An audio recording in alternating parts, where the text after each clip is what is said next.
Our program is going to begin in a few minutes. It's time to find your seat.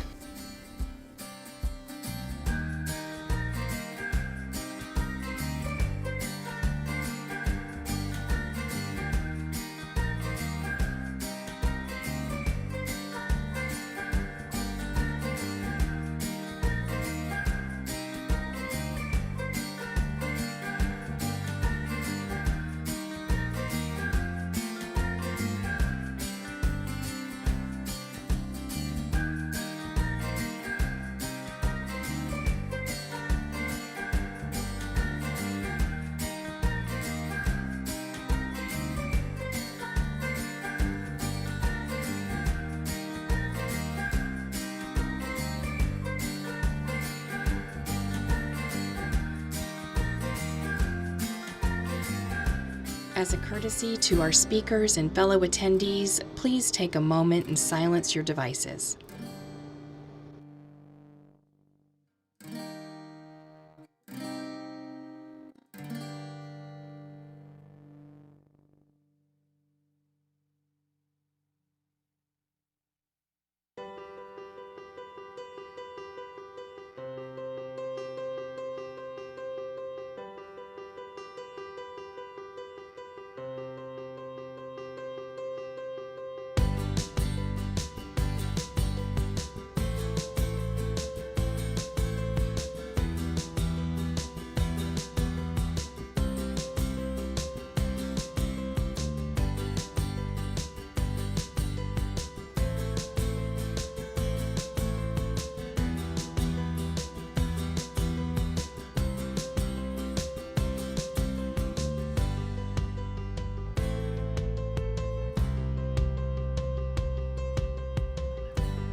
Let's give a warm welcome to the Chief Product Officer from Vercel, Tom Ochino.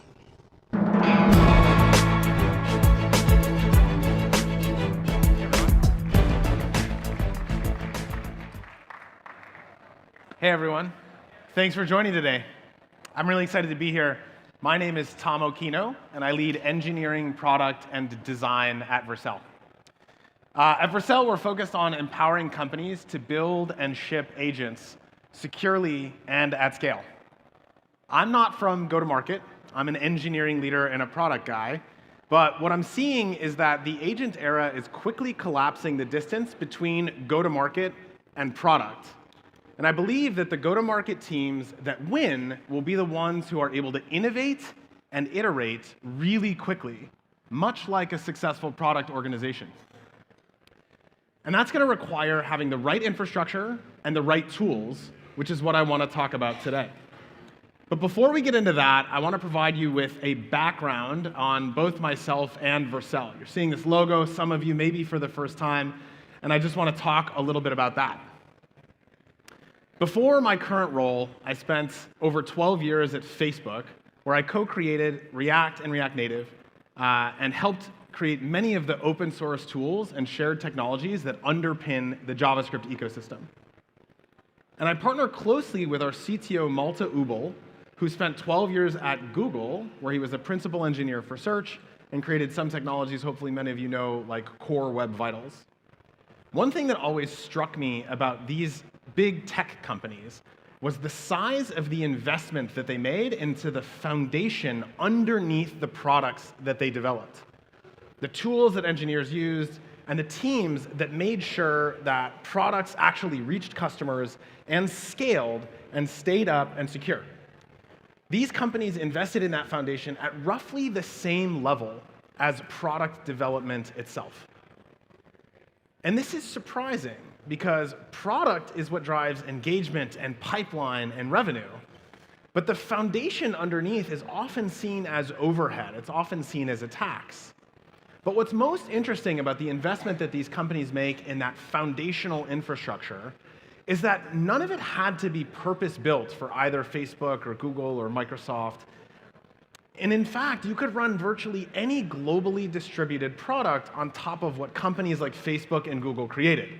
Malta and I often joke about the fact that you could very easily build Google Search on top of Facebook's infra and build Facebook Newsfeed on top of Google's frameworks and infra. And so that's what made me obsessed with this idea that every minute that companies spend configuring infrastructure, building bespoke frameworks, and configuring and dealing with DevOps is energy that isn't going into what differentiates them: pipeline generating activities, product, and their customers. I call all of that foundational investment undifferentiated heat loss. One of the reasons I joined Vercel is because I wanted to build a general purpose version of that foundation. A way better version, obviously, based on everything I learned over my almost 13 years at Facebook. But I wanted to build general purpose frameworks, SDKs, and managed infrastructure that could be used by the greatest companies in the world. And that's what Vercel actually is. We're a managed infrastructure platform as a service, trusted by over 16 million users, including hundreds of thousands of paying users. The thing I love so much about our customer base is how diverse it is. We have everything from financial institutions to e-commerce to just kind of everything you can imagine. And the reason so many customers choose us is because we actually enable them to achieve better outcomes for their business. When you use Vercel, you get to focus on what makes you, you, rather than the undifferentiated tools, infrastructure, and DevOps that every company has to invest in.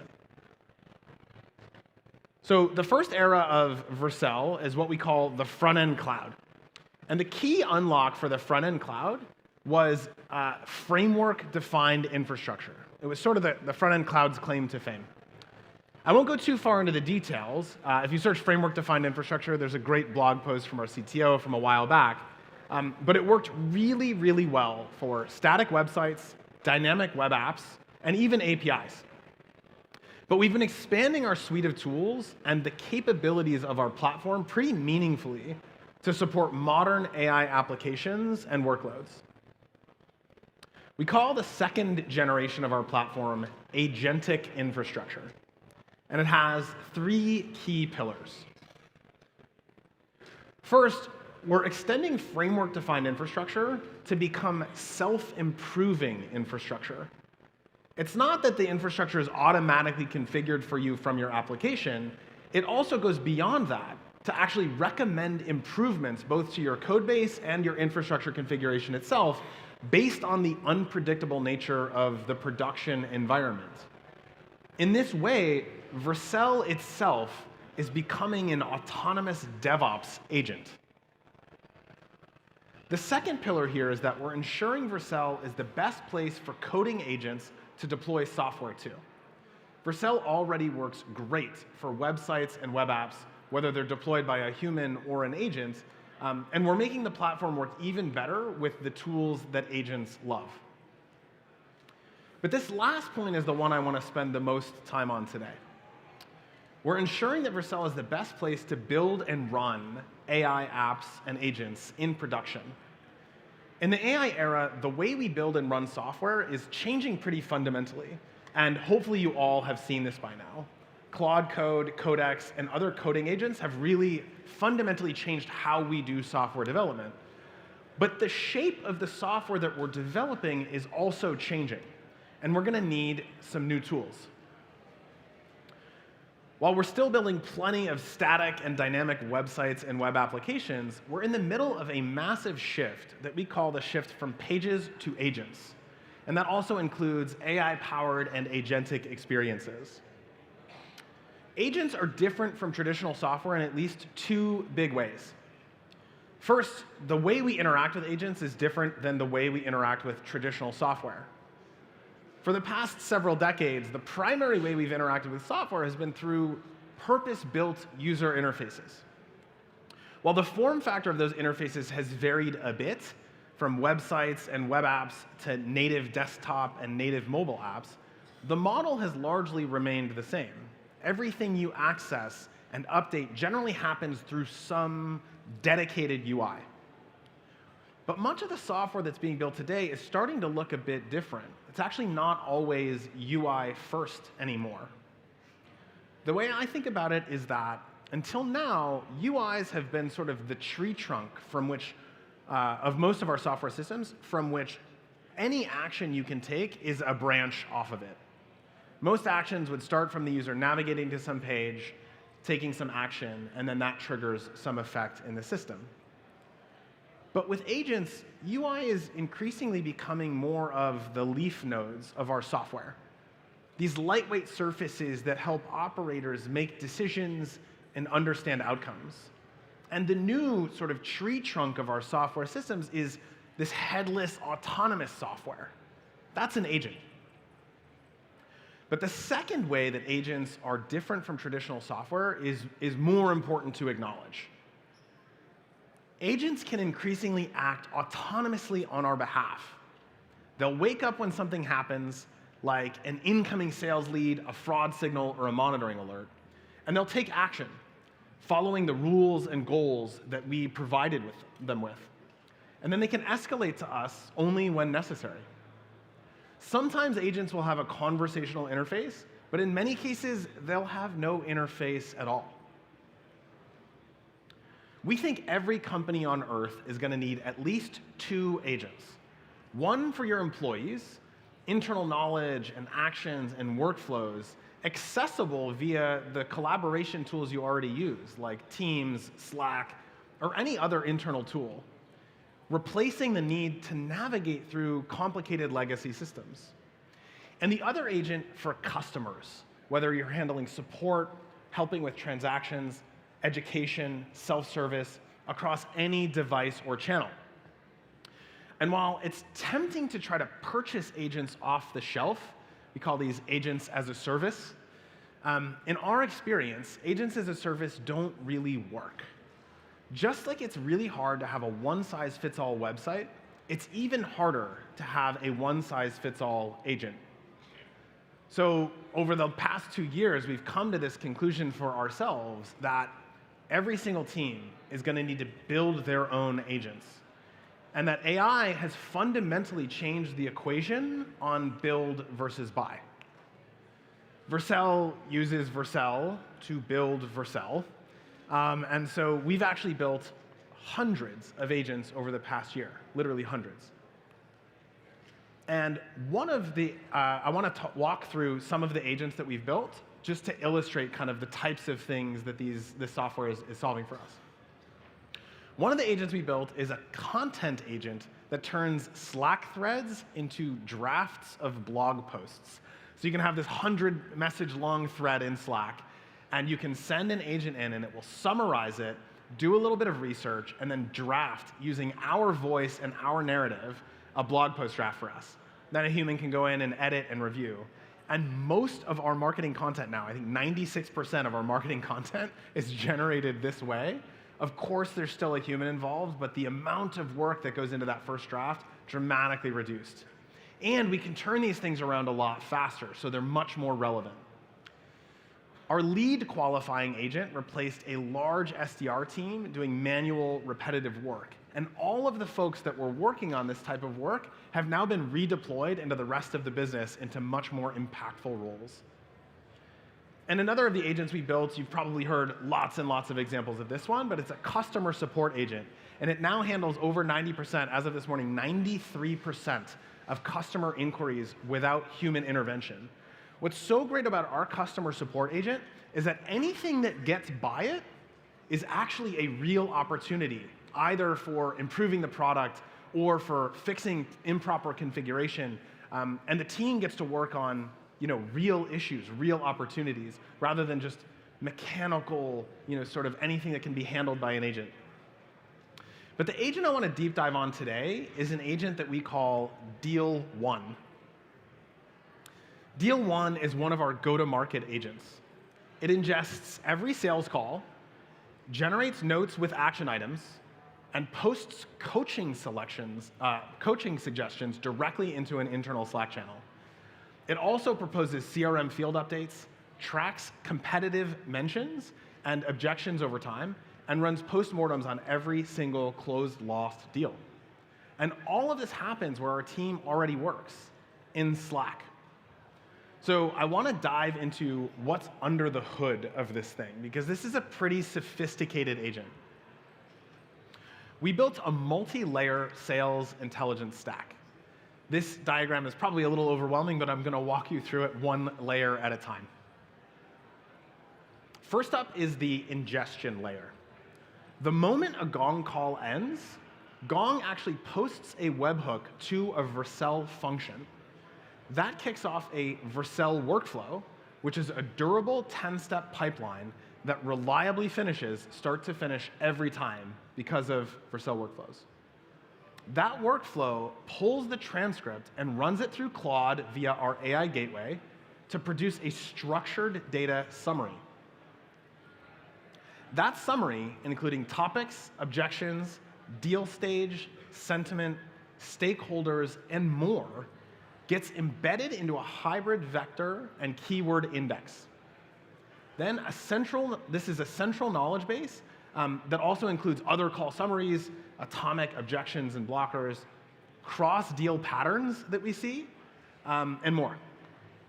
This whole index is exposed via a secure MCP, as a secure MCP server, so that any agent, whether it's deal one, Claude Code, or something we build next, gets the same context through a single authentication boundary.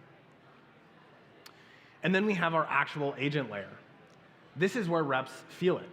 They can @mention deal one in a deal channel on Slack and ask anything. What were the top objections from this customer? Why did this deal slip? Can you coach me in advance of my next call with this customer? And they get back a cited answer that links to specific moments in Gong call transcripts or Slack messages that they have access to. Agent execution all runs inside of the Vercel sandbox. And after each turn, the sandbox is snapshotted and resumed for follow-ups in the same thread. Durable conversation state, zero infrastructure to manage.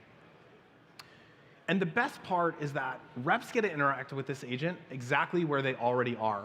They're already working in Slack, so that's where they have real-time deal assistance.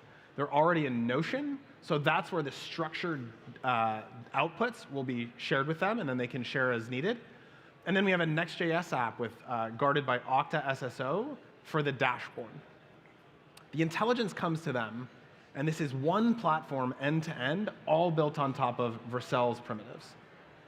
So this slide shows how it all really connects. Data at the bottom, intelligence at the top. In every single sales call a Vercel rep takes, automatically turns structured data into intelligence, and it surfaces it to the reps right where they already work.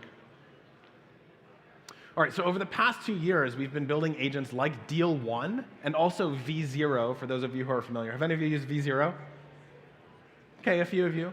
V0 is a web app for building web apps with AI, and it actually, under the hood, is a web development agent. And we've been using a series of technologies and creating a series of tools to fill the gaps that we needed in order to build tools like Deal One and V0. We call this collection of tools the agent stack. And I'm going to walk through each of these tools. There's more that aren't listed here, but these are the big ones that I wanted to highlight today. The Vercel AI SDK lets you easily build streaming and interactive AI apps with any model without complex setup and without worrying about vendor lock-in. It simplifies integrating pre-trained models or custom models with just a few lines of code and dramatically reduces boilerplate that you need in your apps that leverage AI. It also unlocks developer freedom to choose and switch models seamlessly without changing your application code. This is really important because if you want to experiment with the latest model that came out, you shouldn't need to push a new version of your code base or make invasive changes. You should be able to just try it out. And every customer I talk to is spending tons on inference. Many customers are spending millions of dollars a year on inference, An AI gateway gives developers a single, unified way to access over 100 AI models without needing to juggle API keys and provider accounts or rate limits. It includes features like fallback routing, which prevents literally millions of requests a day from just silently failing. And this is how Deal 1 accesses Claude to generate structured call summaries. If our access to that model is limited, rate limited, or if there's some problem with the upstream provider, AI Gateway seamlessly fails over to another provider so we don't miss a beat. Next up, we have the Chat SDK. The Chat SDK is a unified TypeScript SDK for building chatbots across all of the apps you can imagine, like Slack, Teams, Discord, even WhatsApp. It enables agent builders to connect with users wherever they are by abstracting away the complexities associated with integrating with those chat apps. If any of you have ever tried to integrate with Slack and Microsoft Teams, you know you have to build all of the same stuff twice, and it shares none of the code. But now, with a slightly higher level of abstraction, the Chat SDK makes it so you can target any app you want to, wherever your customers are, with a single code base. All of our internal agents at Vercel, including Deal 1, use this, so we can interact via Slack and all other means. Another big innovation from Vercel is fluid compute, and it's been actually critical to this new wave of software. Fluid compute combines the scalability of serverless with the flexibility of servers, enabling real-time, efficient workloads like APIs, streaming, and AI. Now, for traditional apps, fluid compute was a nice optimization. It was actually a price-performance optimization. But it's actually absolutely critical for AI apps because they're much more I/O-bound generally. You're waiting for responses to stream back from the model labs, and you don't want to be burning compute, just waiting.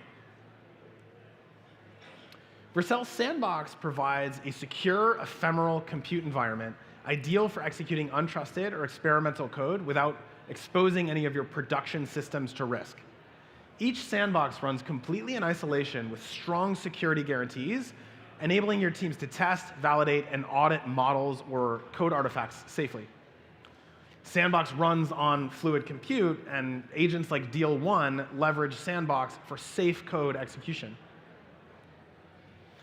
And lastly, another important piece of the puzzle that makes agents like Deal 1 possible is the Workflow SDK. Workflow brings durable orchestration and state management to complex tasks. With built-in retries, state persistence, and event observability, Workflows enables resilient, auditable automation across long-running systems. Again, this is another nice-to-have for traditional software. If any of you have spent a bunch of time building microservices and orchestrating between those things and manually configuring retries, this would just dramatically simplify the entirety of that system. But while it's a nice-to-have for traditional software, it's absolutely paramount for agentic development because agents need to be able to pause, resume, wait for a human in the loop, automatically configure and wait for retries. Teams can build adaptive processes that respond to market events or compliance triggers without needing any additional infrastructure. Combined with Vercel's managed infrastructure, we think this collection of tools, and a few others not listed here, provide you with everything you need to build agentic experiences, AI apps, and agents. And this is important because 2026 is emerging as the year of agents. I can't even count how many times I've said agent so far, but I'm sure somebody will do a clock. It's been a lot. The companies that move agents into production first will compound that advantage for years. And the window to be early is sort of closing, but it's still open. And you're all in this room, so I think you're already thinking about it, and you're probably in the right place. If you've never built an agent and you don't really know where to start, my suggestion is actually the following. Use a coding agent to help you build your first agent.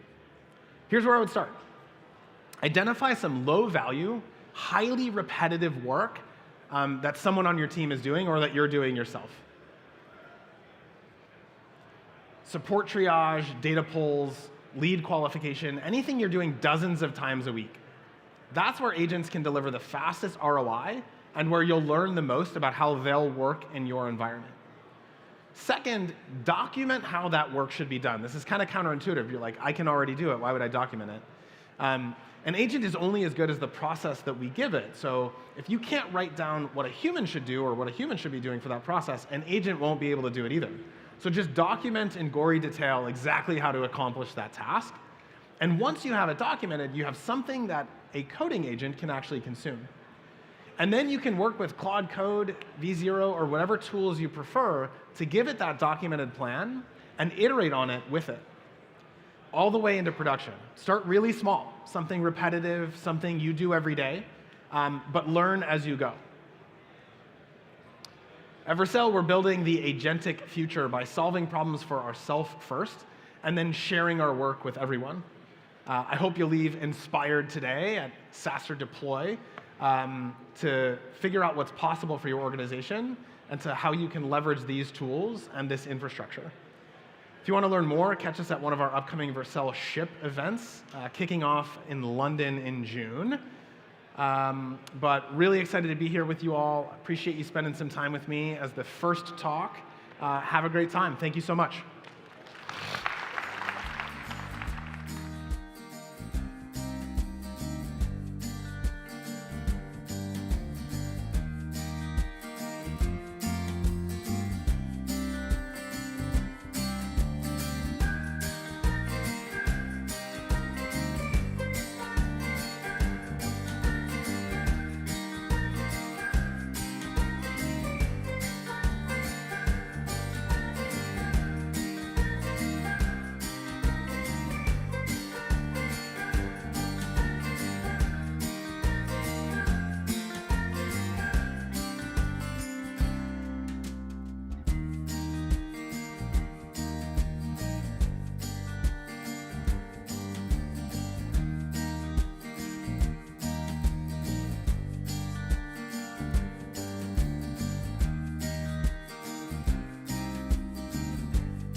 Please welcome the CEO and founder of Artisan, Jasper Carmichael Jack.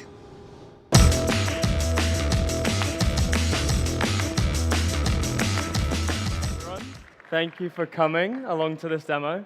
I'm Jasper, I'm the founder and CEO of Artisan. We make AI employees that we call artisans, and we create the software for them and human teams to collaborate in. Our first is Ava, an AI BDR. You might have seen her face haunting your dreams or in the billboards in the city. But today we're going to go over what Ava actually does, how we generate responses for our customers, and how you can actually deploy AI SDRs successfully. So, I'm sure we've all seen the shift that we're currently undergoing from these fragmented manual stacks to more consolidated, automated outbound software. The days of having a sequencer, a data tool, an enrichment tool, a copywriting tool, ironically also called Jasper, and a bunch of other stacks taped together into one cohesive end-to-end solution, it doesn't make sense. If everything's fragmented, you don't know what's driving ROI, you're not able to track how each thing is impacting your response rate, and no single tool has accountability. We've built Ava and we've built Artisan to be accountability first. In our UI, you can literally see the cost per lead that you're paying, the cost per meeting generated, and all of the underlying credit costs to achieve an outcome. With some other products, you don't really know what the ROI you're getting is, so the contract sits there unused and not generating real value for you. So, one of our customers is SaaStr, as you might know. They've sent thousands of emails. In one 6-week period, they sent 7,000 emails, probably to some of you as well. They achieved a 3.6% positive response rate. They have automated a lot of their outbound and the majority of their outbound motion with Artisan and with Ava. And this was all with Ava 1.0. Ava 2.0 has a lot more capabilities and functionalities that we have literally been launching over the past few weeks. But yeah, they've generated hundreds of thousands of dollars of revenue, all by using Ava to automate their outbound. And the difference is really in the quality of the messaging. When you're running a sequence, even if you enrich a list with Clay and run a sequence through Outreach or Instantly or whatever, you're getting these templated, relatively generic messages. And even if you use AI snippets for personalization, they're never really that good. We've built everything around getting as much data as possible on the prospect, collating it all together into a comprehensive profile view of that lead, and then generating messaging that's actually coherent, cohesive, and convinces them to buy our products. And I'm going to give a live demo in a second of how all of that works. We have a video that we're going to go to now, which is the launch video. We're launching officially Ava 2.0 next week. We did a marketing launch last week, but we're going to do a preview of that video for you all now. Yeah, Bernie so we're going to play that. Joe Rogan. Don't hire humans. Why do I need you when I can get a robot? And then we hired the Wolf of Wall Street. Then our billboards broke the internet. Stop hiring humans. Stop hiring humans. Stop hiring humans. Stop hiring humans. Stop hiring humans. Stop hiring humans. Stop hiring humans. I started my first business at 7 years old, selling candy out of my bedroom. 17 years later, we've raised $36 million, and today we're launching Ava 2.0, the first autonomous AI BDR. Over the past few weeks, thousands have joined the waitlist. And today, we're dropping it. Anyone can sign up today, no credit card required, $300 of free credits. This is your average BDR. Let's call him Sam. Sam is drowning in manual work, juggling 8 different tools, some requiring a PhD to operate, taped together by a GTM engineer. And that's why we built Ava 2.0. It's 4 a.m., you're asleep, but Ava is watching for intent signals. A CRO just posted about pipeline problems, and Ava picks up on it instantly. She analyzes the prospect's website, notices 15 new hires this quarter, reads every post they've ever written, and sends hyper-personalized multi-channel outreach. Hours of human work done in seconds. When the CRO replies, Ava handles every question and objection and books the meeting on your calendar. No human in the loop. Now imagine thousands of these conversations running in parallel, booking meetings on autopilot, with Ava continuously running multivariate tests at scale to improve conversion rates. This is your entire sales stack replaced by one AI employee. And remember Sam? Ava booked too many meetings, so they had to make him an AE. Finance are not going to be happy when they find out about this, so claim your $300 of free credits today while you still can. No, we're taking that out. No, keep that in. No way. So get rid of him. No, that's too much money. Listen, I know marketing. You're burning You've my never built a capital. company. You're burning my You've never capital. built a company. First student You've never built a company. this. Claim your $300 of free credits today at artisan.co. Yeah, so as you can see, finance were very angry about the offer that we're doing next week, so you've got to get ahead of that. Now we're going to jump into a demo and show you guys what Ava 2.0 and Artisan 2.0 actually looks like and what you're able to do. And the real drivers of outcomes when you're doing outbound are 3 things. It's who, what, and when. Who you're reaching out to, the quality of the data, what you're saying to them, and when you reach out and if it's timely. For the who, we've built 2 different databases, one of 280 million B2B contacts, probably all of you are on it, waterfall email and phone enrichment from a couple dozen different data providers, a database of every local business globally, anyone who has a Google Maps profile, any email address or phone numbers associated, we bring together.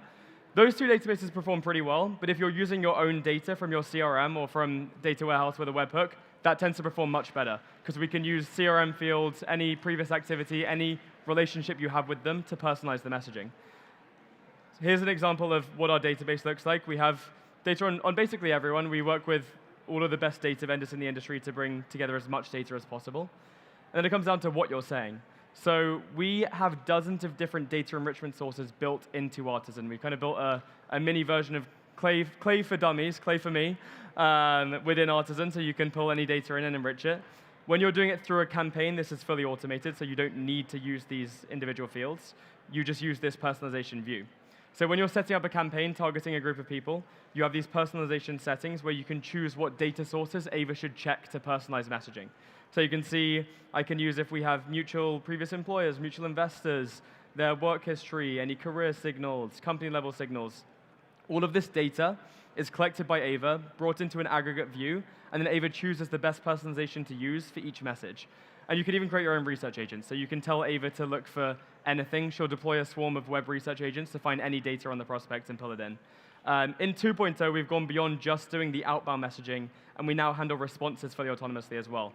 So you can turn on response handling and meeting booking, and Ava will go back and forth with the lead, book in the meeting, and get it on your rep's calendar without them having any involvement. And you can set escalation rules for Ava to escalate it to a human if you'd like to, but you don't need to. Ava can run fully autonomously. The one thing Ava doesn't do is cold call, because it's illegal and humans are better at it. So we queue up calls for your reps to make within our dialer, our native dialer in the platform. So they can just come in, start dialing, and it gives them talking points for each individual person they call. So that's what you reach out to them with.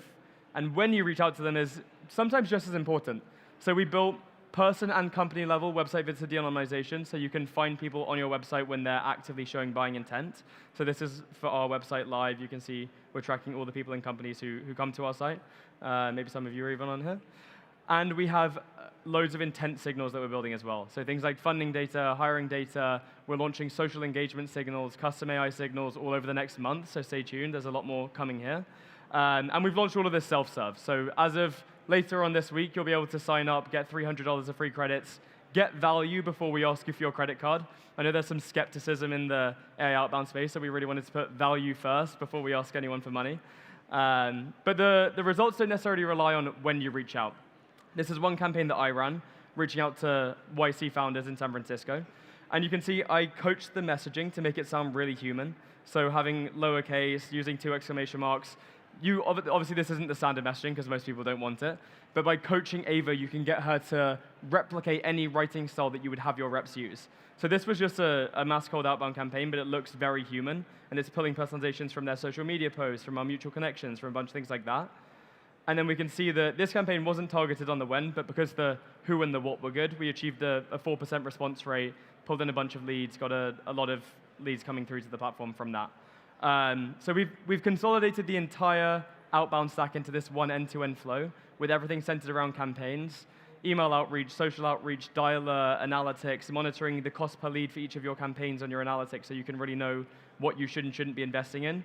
Everything's consolidated together into this one easy-to-manage view with a full lead database, list enrichment, everything just consolidated end-to-end. We're going to switch to questions in a second. There's, I believe, 2 mics over here. If anyone has anything they want to know about Ava or Artisan, please don't be shy. You can walk to the middle and ask anything.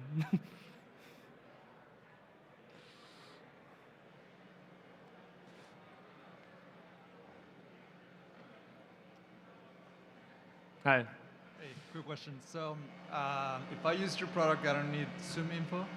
You don't need Zoom info, no. No, we have a database of basically, there's a lot of trashy data in Zoom info. We had a database of 450 million. We trimmed it down to 272 million to get rid of the lower quality contacts, but they all have verified information. We waterfall enrich emails and phone numbers from a couple dozen different data providers, and we bounce test the emails before we present them to you, so every time you're getting fresh, accurate data. Yeah. Hi. Hey man, I'm just wondering, so I'm someone who pieces together, you know, Apollo instantly, yeah. You name it, right?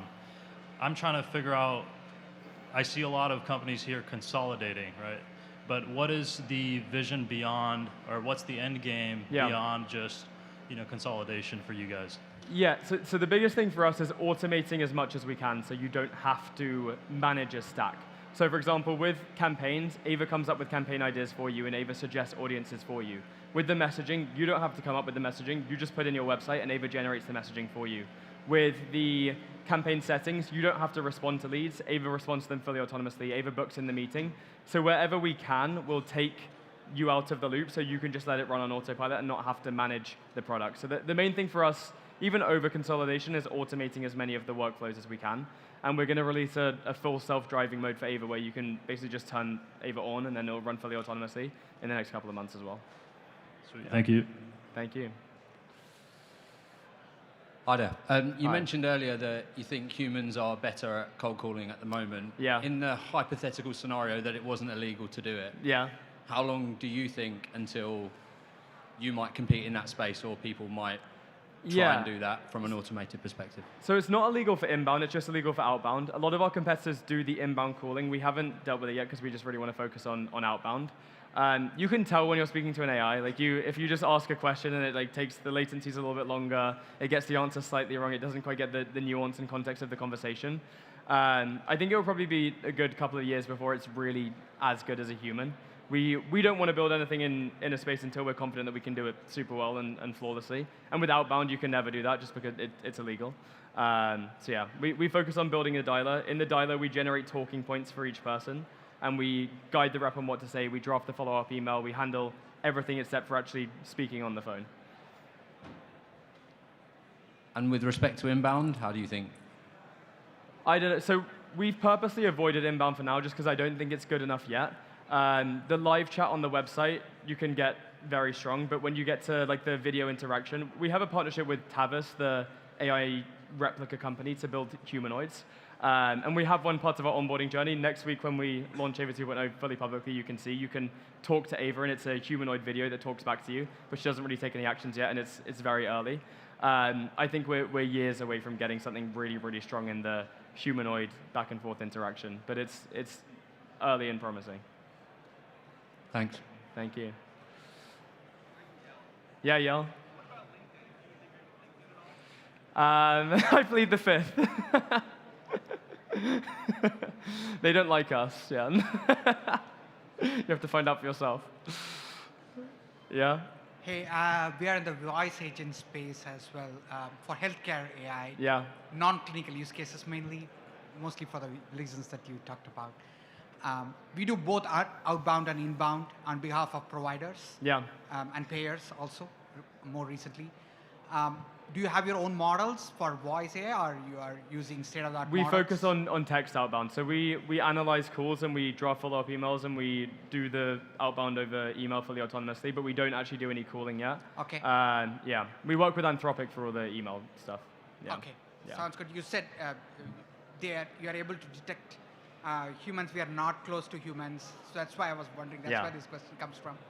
Yeah, I mean, we use Cartesia, Eleven Labs. Yeah. Pretty good, but then there are there's edge cases where if you have a truly high value lead, you Yeah. probably would just want to pay someone to deal with the call. All right. Yeah. I'll meet you offline. Yeah, Thank you. nice. Hello. Hey Jasper, I'm Josh from Claim Your Aid. Great demo. Sorry about that. Thanks. It makes perfect sense. Yeah. $300 credit. Why not try it? Curious. How do you charge after that? Is it outcome based? Is it per user? We switched recently, so we now charge with a credit system. Because our product now does so much and we cover lead discovery, enrichment, we cover basically every component of the GTM stack, and you could do each one individually. We charge a fixed number of credits. One credit is roughly 2 cents for different actions. Enriching an email costs 2 credits for waterfall enrichment, and we package everything together into the cost per lead enrolled in a campaign. So usually you're paying roughly 30 to 60 cents per lead enrolled into a campaign.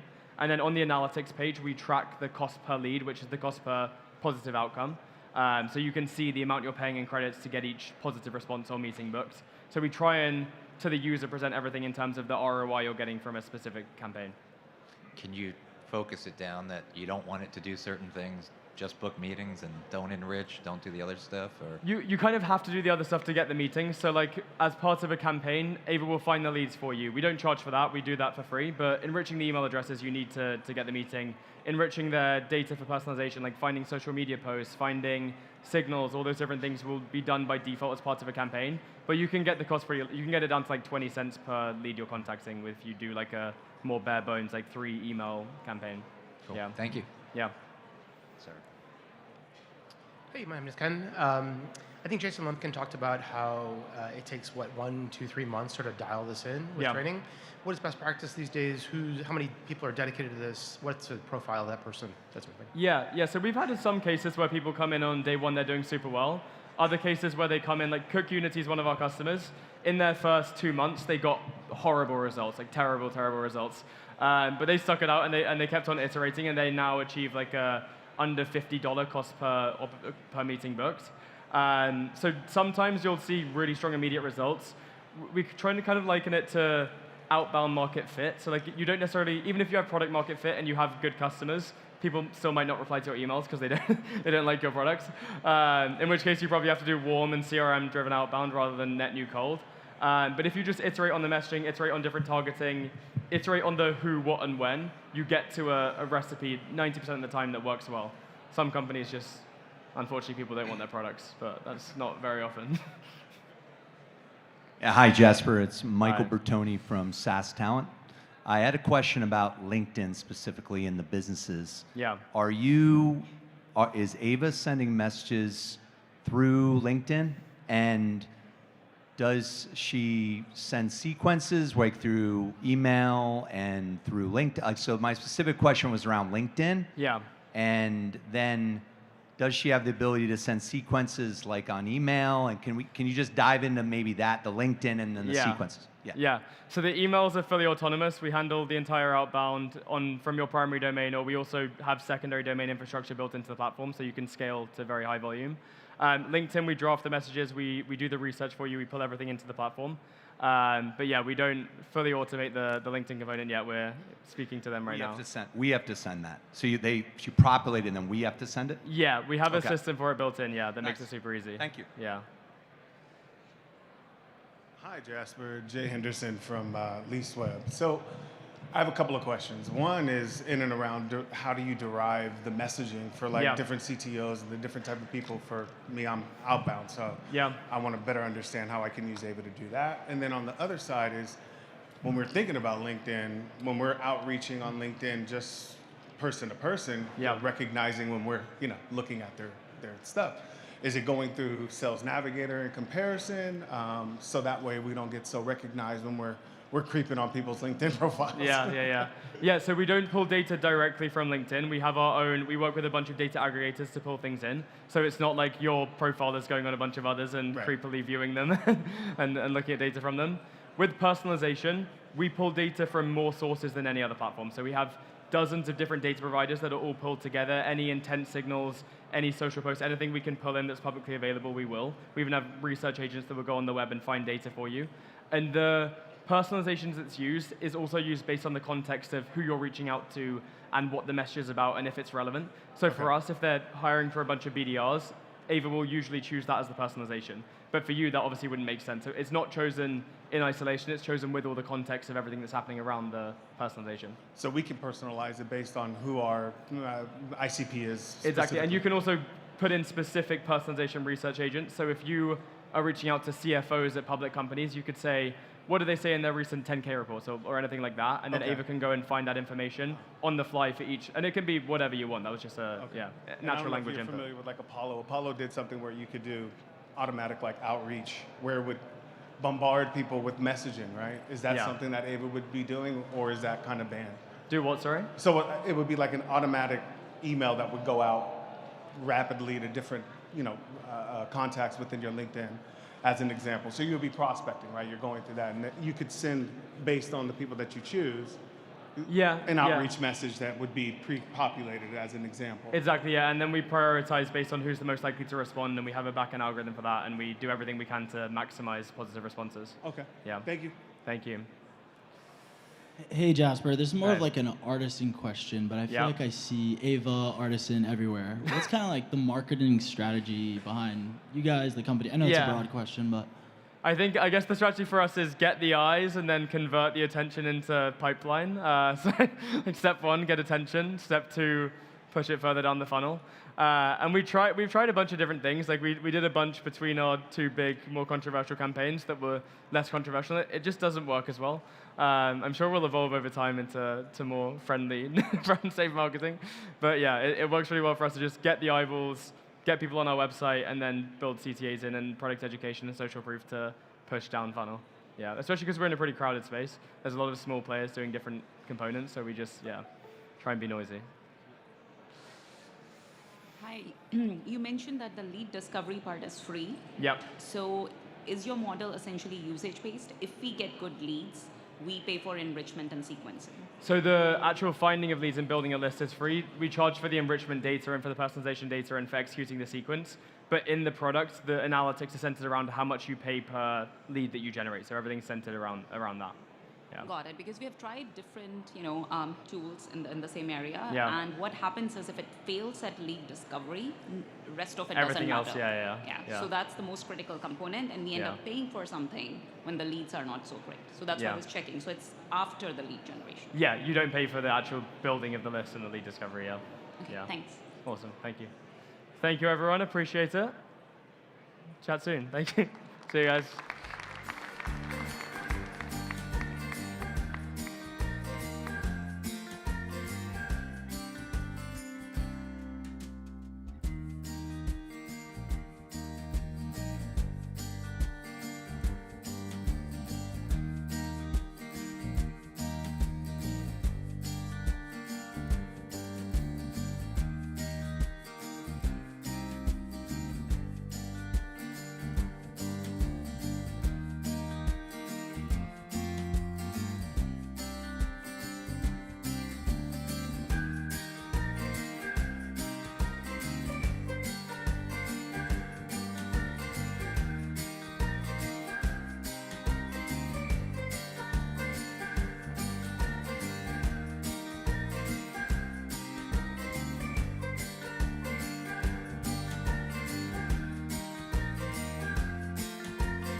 Let's give a warm welcome to the CEO and founder of Lightfield, Keith Paris.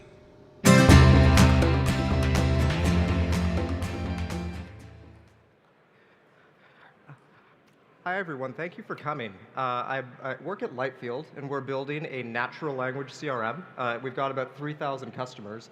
And today I wanted to do a live demo of assembling your CRM in real time, exploring a stalled deal, building an automation based off of what works, and then finding new customers based off of what we learned from a single customer.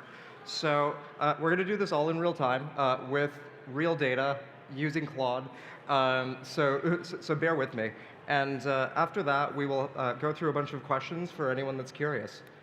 So like I said before, we're going to have a 4-step demo today, starting with setup, unblocking a stalled deal, automate what works, and use the learnings to go find more customers. So on that note, let's get started. Just so everyone knows, we're going to be one of our own customers here. One of our own customers is building an AI process automation company that helps large manufacturers, save time and money. So we actually built a synthetic data set off of this company, and I'm going to be sort of role-playing this as I work through, different parts of their funnel. So on that note, let me open up Lightfield. So, show of hands, how many of you have used Lightfield before or have seen it? Okay, we've got a couple here. I'll start by saying everything that's in this demo instance was put in automatically. And what I mean by that is I connected my mail, calendar, data warehouse, and call recorder, and the rest Lightfield took care of itself. So I've got up-to-date accounts that are enriched, using a couple of different providers. I have opportunities that were automatically created off of my emails and my calls. I've got a contact book that's been filled out by about 10 different vendors, and then I sort of have tasks and meetings here. Well, no meetings just yet. And this is sort of the base of my customer context engine that I'm going to use to sort of build a go-to-market on top. So on that note, let's try to work a deal. We are selling process automation to actually this very large company, Johnson Controls. And I'll pop this open. And you can see that a lot of things have happened in this deal. I'm sort of scrolling through our timeline of information. We've done some lead scoring. We've updated the opportunity. There's been some email back and forth. But if I read the summary here in Lightfield, it looks like the deal is stalled. We've been working with the VP of Innovation, and it looks like we've been trying to scope a 30-day POC, and we just haven't been able to move the deal forward. So before I build any automations, before I build my go-to-market, I'm going to ask Lightfield what to do here. So I'll just pop this open and ask, why is the deal stalled? And here, Lightfield's going to do a couple of interesting things. One, it's going to look at every interaction we've had inside of this opportunity, but it's also going to compare what's happening here to our close won, close lost opportunities, and even be able to look forward into QBRs. And you can see it's sort of like running code in its sandbox, being like, what are the similar deals here? Are there any patterns we can learn from? And sort of through this analysis, we'll learn what Lightfield's best take is on how we can unstuck this deal. And you can see that we've got some interesting analysis here. So we sell process automation, and it looks like we haven't built a relationship with IT. More specifically, it says that we haven't met the CIO. So now Lightfield is starting to build proof for this, right? It's looking through my deals. It's saying every deal that we've won before, where we typically got a head of IT or a director of IT in early, and then some lost deals where we didn't get IT approval early. So now we're stuck, and Lightfield has an action. The action is try to get a meeting with the CIO. It looks like Our champion has mentioned him a couple of times, but we just haven't been able to get the meeting. So you know what I'm going to say? I'm going to say find VJ and add them to the opportunity. And here we're going to run through a couple of web searches, run through about 20 different account and contact enrichment tools, and find this contact, add him to the opportunity. You can see we're doing a LinkedIn search, and we're already creating the contact and associating him. There he is, the CIO on our enterprise manufacturing optimization. So I'm going to hit create. Great. And now that he's in the CRM, I'm just going to send him an email. I'm going to say, draft an email to loop VJ into the POC. And here we're going to go look at all of our interactions with the champion, with the facilitators, with other heads of IT. It's going to do some research and draft an email in real time. And you can see there's very little tool calling. It's written in my tone as the sort of founding AE at this company. And it's sort of brought in very specific details about our Milwaukee POC, some context, and a little bit more to be able to unstick this deal. So I'll hit send here. And now I've hopefully installed this one deal. And it's an interesting reminder now for all of the other reps at my company, we should make sure to loop in IT earlier before we get to this POC process, right? So I'm going to turn what I just did into an automation. And this is the really exciting thing about working in Lightfield. You can build automations and you can build workflows as you learn from one deal at a time. So I'm going to say run this process every time a deal reaches the POC stage without an IT contact. And now we're building a natural language automation. You can think about this much like Apex, except that you get to write them and iterate on them with natural language. And we actually run this in Python in the background, so it's a far more powerful platform than a traditional CRM. And now we've got our automation. It's sort of pulling out what parts of the CRM data it's going to use. It's pulling out the logic. It shows how it's going to find the new IT contact using our web search tool. And then at the end, it's going to draft this email to try to get time on the calendar when we move from one op to the other. So that seems like a pretty good automation. I'm going to hit activate. And as I hit activate, Lightfield's going to recognize that you need a bunch of different permissions to run this automation well, right? Which is probably something you're running into. If you're the RevOps leader, if you're the CEO, you might have access to every part of the CRM. But if you're a rep and you don't have access, we're going to ask you for permissions. We obviously need to access everything in the account. We need to be able to create notes. We need to be able to use our enrichment service. So I'll hit approve and activate. Great. So now we've unstuck this deal.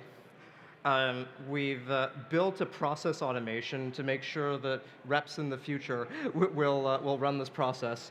And now I think we've got an interesting hypothesis here, right? We actually have a good value prop for heads of IT, which is that we help them with uptime, and more. So now let's try to use what we've learned to prospect. So let's ask Lightfield, show me, or what patterns, oh, caps lock, my bad. What patterns in our closed won deals can we use to generate new pipeline? I'll close this. And now we're obviously going to go look at the context of everything that we've spoken about with Johnson Controls. But we're also going to go look at all of our closed won deals and see, is there a there with prospecting directly into IT? Or do we need to find another approach here? And here are the findings. One, much like this very large deal we're working on, if you're a big industrial hardware manufacturer, we can really sell you on this downtime figure. That's where the real pain is. The other thing is Lightfield agrees with me that IT leaders are actually very receptive to this value prop based off of our QBRs, our existing sales engagement. So it looks like there might be something there. And it's also telling me to scope the POCs more tightly, which I should go back and tell my sales team. So now let's turn this into a prospecting campaign. I'm going to say, actually, one more thing. Let me check, find contacts at 10 companies with this profile. And this is sort of the beginning of an automated sequence where we found this criteria for contacts, we found this criteria for companies, and now we're going to go and find new companies to sell to. And you can see that we're running our account discovery skill over here, where it's reading through all of the accounts in the CRM we haven't sold to. It's sort of doing like an ICP search in the background using all of the different data sources. And it's also reading through a lot of unstructured data, of every deal that we've tried to get that we didn't get, or every deal that's stalled. And now you can see it's like found a list of companies and it's looking for the IT leader, in each company. So we'll come back with some results. You can see that they're cross-checked, across 2 or 3 different sources. We're obviously looking into LinkedIn, and now we've got some matches. So it's going to create the contacts, and it sort of follows good CRM hygiene, which is that if you prospect to someone, they should be in your CRM, and they should be connected to ops. So now we're going to create these contacts. And you can see it's sort of writing code to do so at the moment. And as soon as the contacts are in the CRM, it's going to be able to build a custom sequence using everything we know about similar companies. So there we go. We've got 10 different heads of IT at these very large manufacturing companies who might be interested in our product or service. Great, here are the 10. I'm going to create all these 10 contacts. And it'll create the sort of accounts associated with them, so I don't need to think about it. And then we'll do one more filter, and based off of everything we've learned, we'll be able to create a custom sequence based off of everyone we know. So now I'll do one more filter. I'll say, show me which of these companies are already using legacy factory floor software. And why am I saying this? I think there's a lot of pain if you're using legacy factory floor software. We might be able to find your pain with downtime, and then we'll just have a better path in. So now I'm asking Lightfield to run this huge web search across these 10 different contacts to better filter them before I write a sequence. Candidly, I'm also doing this to shrink the time a little bit, so you don't have to watch me write 250 sequences at the same time. So you can see that we're doing a search for SCADA, we're doing a search for PLC, we're doing a search for some names of some legacy software here to see how many of them are good matches. And you could and you can see that we actually have a range of signals here. So it's brought up this aerospace company where we have really high signal. That they're sort of using SCADA, and we've pulled the signal from job postings. Job postings are always like a great source of information for prospecting. You can see in this other one, someone made a LinkedIn post, mentioning this. And then there are a few others where we've got lower signal based off of some signals and heuristics. So I'm going to add these companies, even the low signal ones, to a sequence.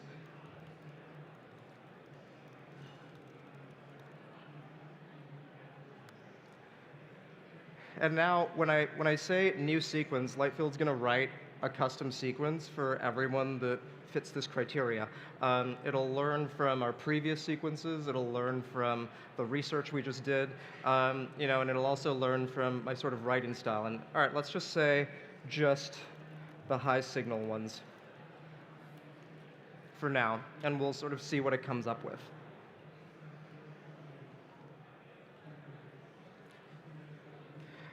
And interesting, it's coming back with, well, who's writing this? What's the tone of the angle? you know what? I think let's go with let's go with IT engineering time. That seems like a pretty good angle, and include the proof point from Cone. Cone is a giant elevator company we work with. It was able to sort of find a proof point from the QBR. And I guess I didn't give it direction on tone, so it should follow the tone that I've embedded into the system using my knowledge. So now it's going to read our sequence skill that we sort of built into the platform and build a custom sequence. Right, so the goal is to book a 15-minute meeting with an IT leader to discuss their architecture. It's chosen, the highest priority leads we found from our research, and it's built a 3-step sequence. So the first one is to sort of lead with legacy burden. The second is sort of a bump on opportunity cost, and then the third is just leaving the door open. So let's run with it. And you'll see Lightfield in real time build this sequence automation so that we can effectively outbound using all of our CRM data. And here's the sort of sequence map. And you'll see that it's a little bit different than a traditional sequence, right? Which is to say that it's not just variables and parameters. There's actually an approach that goes into it, research that it sort of does in the background, and then it can sort of re-engineer every part of your outbound to be more effective. It says to use Cone by name. You can obviously modify how long you wait, and now we've got a preview. Let's actually run a full preview show the full preview for Tano before we activate it. And it'll be a little bit different for everyone in the list, but let's just take a look. All right, Tana, I'll be brief.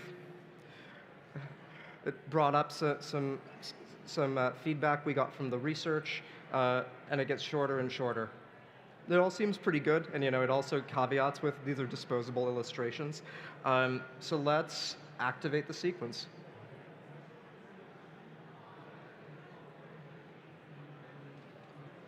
Great. And we're good. So the reason I wanted to show all of this live was that we connected our CRM to email. We looked into why a deal was stalled. We learned something through that process, and then we turned that into an automation and ultimately used what we learned to better inform our outbound campaign. So this is just a little bit of a vignette of what's possible when you have complete customer context in a single spot like Lightfield and when you have an automation framework sitting on top. So I'll pause there and see if you have any questions. Yeah. Please, yes. Hi, Keith. Thank you for the interesting presentation. I'm interested in AI native CRM and wondering that the structure used to be very important for CRM, but seems like everything is like automatic and free.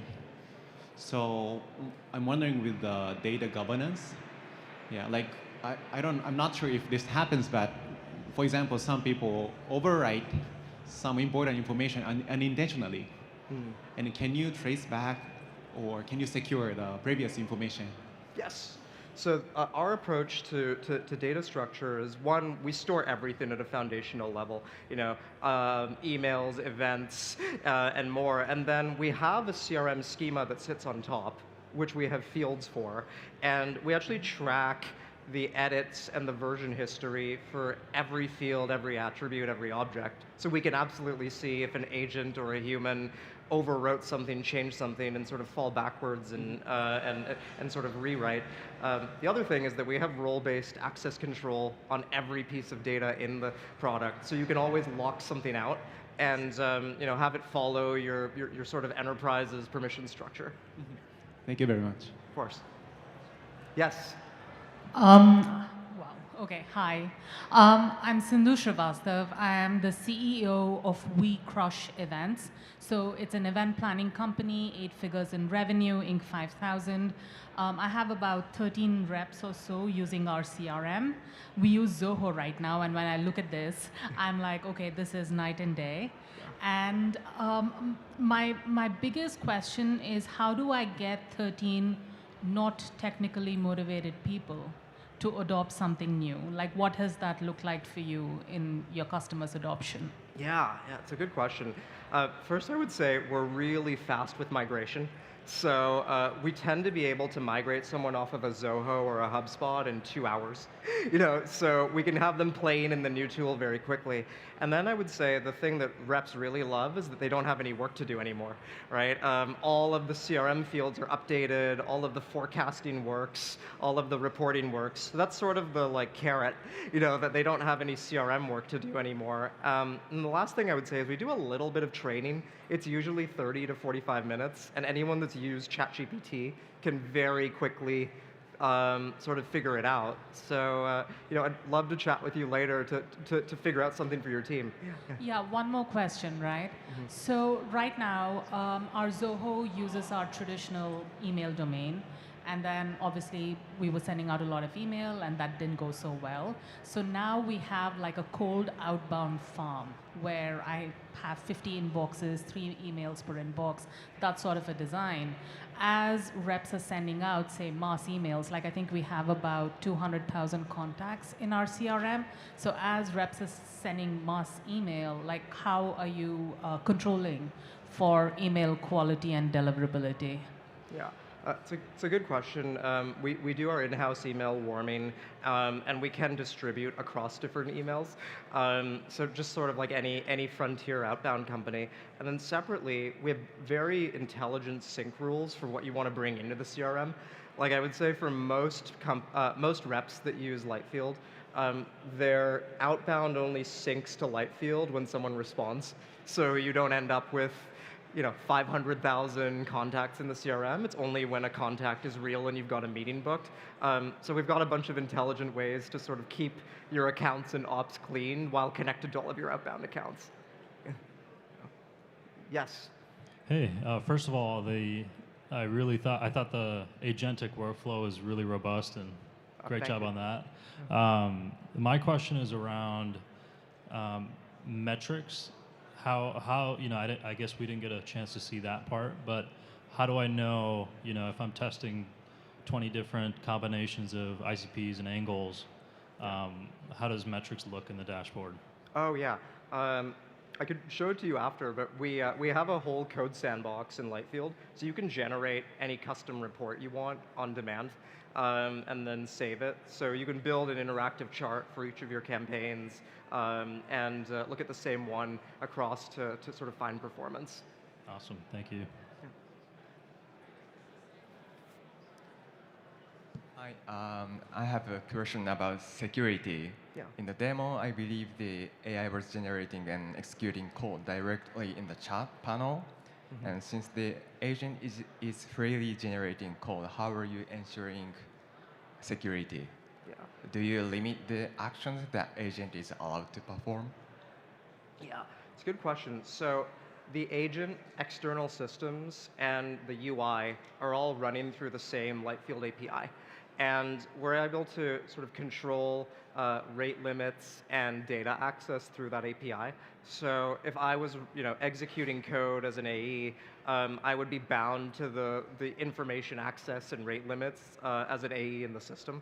And that's absolutely enforceable sort of at the admin level. Thank you. Of course.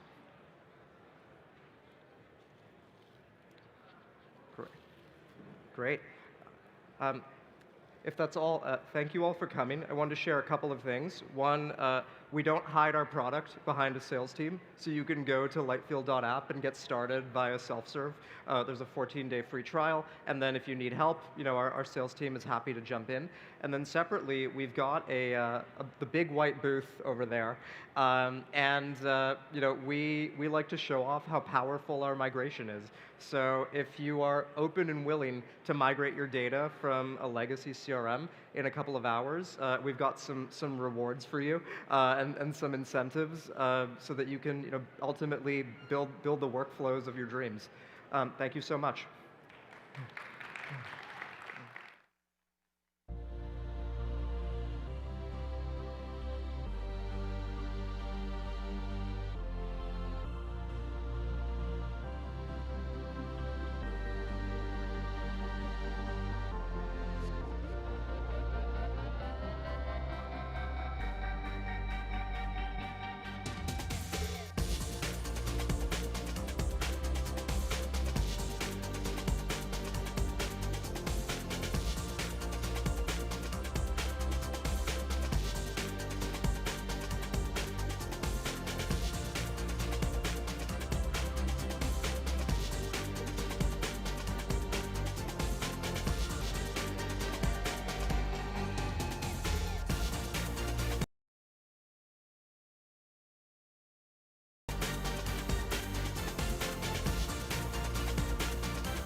Give a warm welcome to the CEO and founder of Attention, Anis Benasour.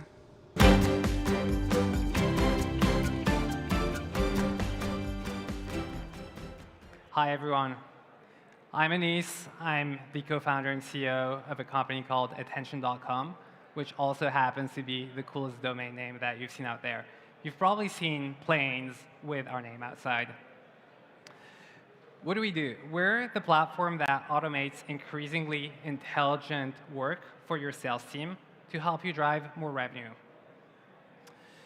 I'm a repeat founder, obsessed with go-to-market and AI. We're a Series B startup, around $15 million in ARR, growing 4 to 5x year over year. And we work with companies like Scale AI, Lovable, Abridge, Engine.com, Midlify, and many other amazing logos. Today, I will share with you some secrets with you on how to grow your pipeline. Today, the problem is simple. Growth is stalling, and you probably want to have some viral loops, right? But the thing is that your customers, your prospects, when you speak to them, they're actually the ones handing you all of the secrets to grow future pipeline. And so this is what I'm going to talk to you about today. I'm going to go through 3 examples, 2 of which I'll present on the slides, and then the third one will be a live demo. The truth is, if you actually are not using this, you're losing most of the intelligence that you're capturing from your conversations, and therefore, you're not able to compound your growth. Let's start with the first one. Today, when you think about it, your markets are moving way faster than ever, right? You have competition all over the place. You have things that are becoming obsolete in the next few months. There are so many things that you need to be on top of, and these things are getting captured in your conversations. So the first thing that you want to do is always refresh your ICP, right? You might have a wrong definition of your ICP, and even if you had the right one, this might be outdated in the next month or quarter. So what do you want to do? You want to build this agent that very simply, either every month or every quarter, goes and gets your most recent closed won deals in whatever CRM you're using or call recording. Then you get it to analyze all of the conversations. You ask it all sorts of questions about the buyers, right? What is their function? How long have they been at the company? How big is their company? Where is it geographically located? Basically, all of the firmographics, technographics, intent data, anything about the buyer persona as well. Then you use a top-of-funnel tool like Clay or DeepLine or any of these that goes and deeply looks at all these persona, gets as many characteristics about them as possible, and then gives you hyper-detailed profiles, right? So if you look on the right, obviously I anonymize a lot of things, but what it will tell me is, hey, this is a persona which is the frustrated veteran that's been using an incumbent. These are all the things about them. These are all the things, how long they've been in the role, et cetera. And you start now from going from like a broad definition of your ICP to all these different pockets of ICPs with exactly everything about them, who they are, how long they've been in the role, so that you can, when you go out and reach out to them, you're actually targeting them with a very, very, very relevant message. Let's go to the second thing and zoom out. This is, over at Attention, we built our own go-to-market machine, right? Here, I'll move so you guys can take photos. This actually compounds, and what actually feeds it is your prospect conversations, right? And so what I showed you just before here was the lookalike targeting and the exact verbiage that you're capturing from your prospect conversations.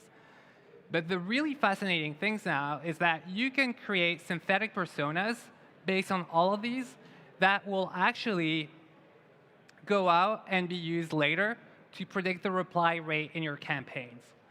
You mix that with a probabilistic model, and it actually gets really, really good. And so what we built internally is that for each person that you're going to actually reach out to, you're not only going to get everything from the conversations that you might have had with them 9 months ago, 12 months ago, or whatever, but also you're going to do deep research online with your agent.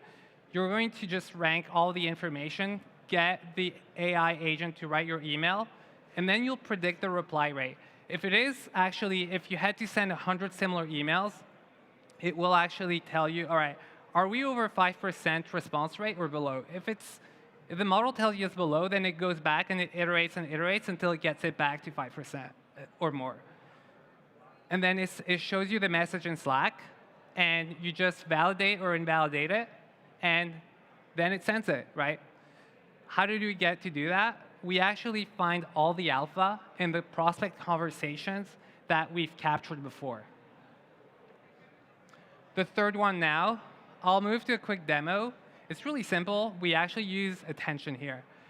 Attention with a proactive agent has the ability to do a few things for you. A, obviously, better execute on your deals. But B, this is, by the way, I filled it with random data. But it will better execute on your deals, re-engage the prospects that are ghosting you, and also re-engage people who, for example, you closed last 9 months ago, right? It gives you proactively all the things that you should know about, your deals at risk, your prospects that you need to actually re-engage, and so on. It even builds your own decks. We use it for everything, by the way. We use it for sales, pipeline generation, account management, customer success, and so on, just to get everything done. Reps just log in, know exactly what they have to do, and it takes all the actions for them.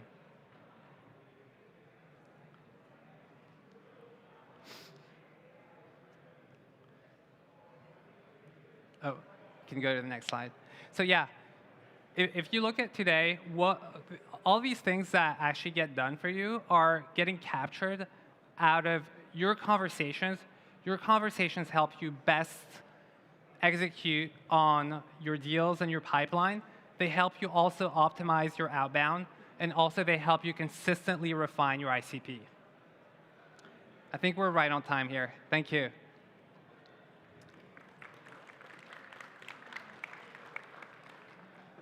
All right. Any questions?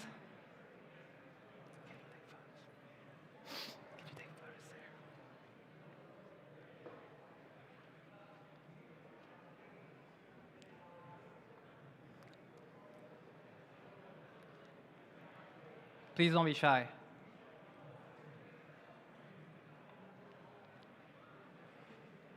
Yes? Oh, do you want to come here? I can't hear you. Sorry. Yeah. Yeah.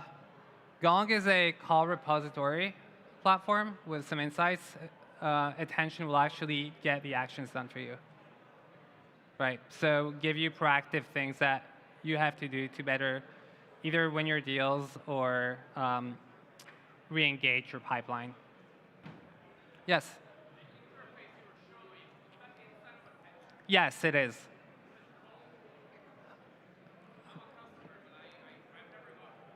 Well, this is actually our newest feature, proactive. We'll set it up for you.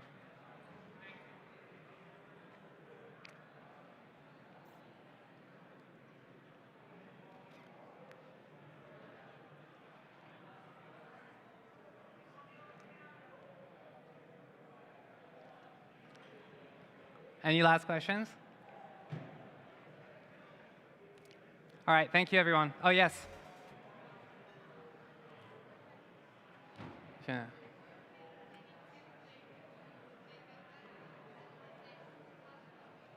Sorry, I can't hear you. Yeah. Do you have any template you recommend to build in order to take advantage of every conversation you have and later on improve your ICP or whatever? Yeah, of course. You should use us, but also you can connect with me, add me on LinkedIn. I'm happy to also show you how you can build it. There are also some great RevOps people out there that are sharing a lot of great content, like Brendan Short, for example. who are writing really, really good stuff. Brandon Short, like the word short.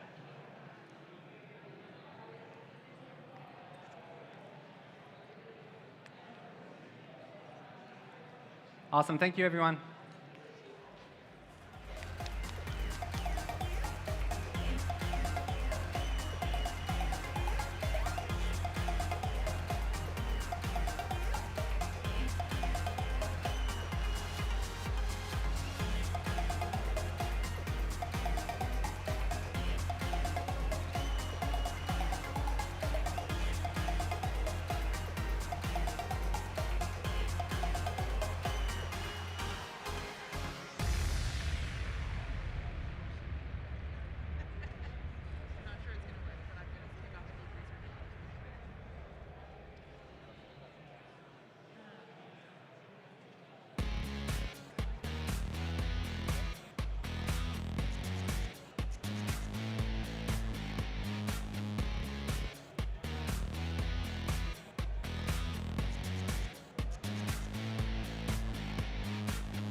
Good afternoon. Check 1, check 2.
also test the audio like we did on Zoom.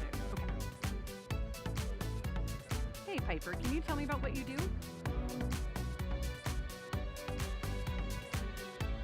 don't hear anything. That should be, oh, he hears it, okay.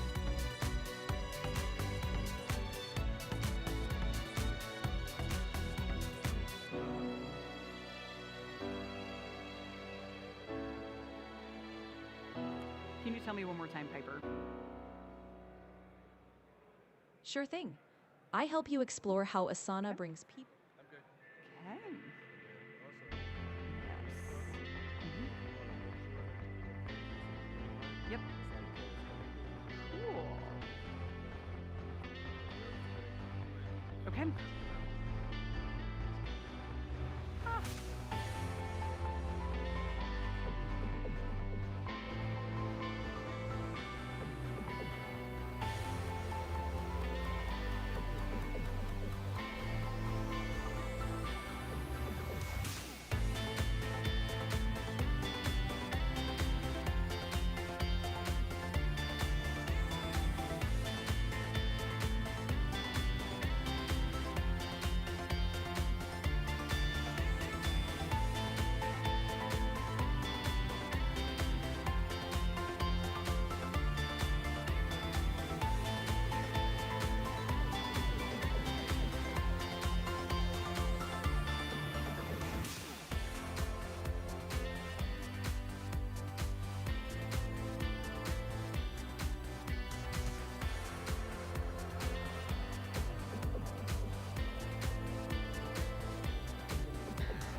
Let's give a warm welcome to the Vice President of Demand Gen from Qualified, Sarah McConnell.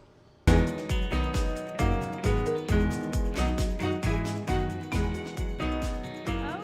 everyone. Thank you so much for joining me for this session where we're going to talk about driving inbound pipeline. 3 extra inbound meetings by building and deploying an AI SDR agent. I promise a majority of this is going to be demo behind the gear of Qualified, but I'm going to set up some context first. My name is Sarah McConnell. I'm the VP of Demand Generation at Qualified from Salesforce as of a couple days ago, or a couple weeks ago.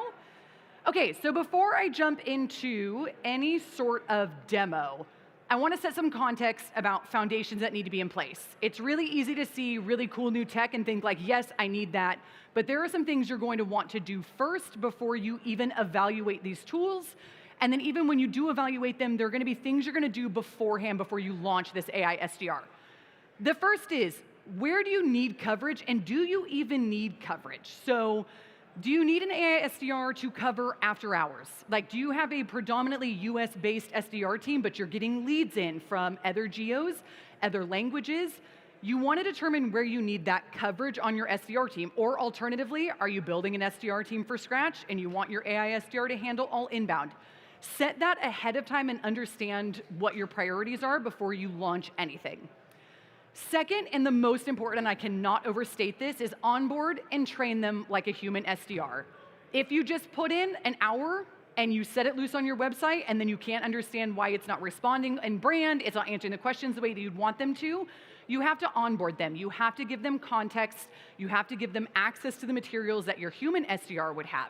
The beauty of an AI SDR is there's no turnover. Once you give them that context, once you train them, they can do this infinitely at scale, and you're not worried about rehiring and retraining over and over again, because SDRs tend to be a role that has fairly high turnover.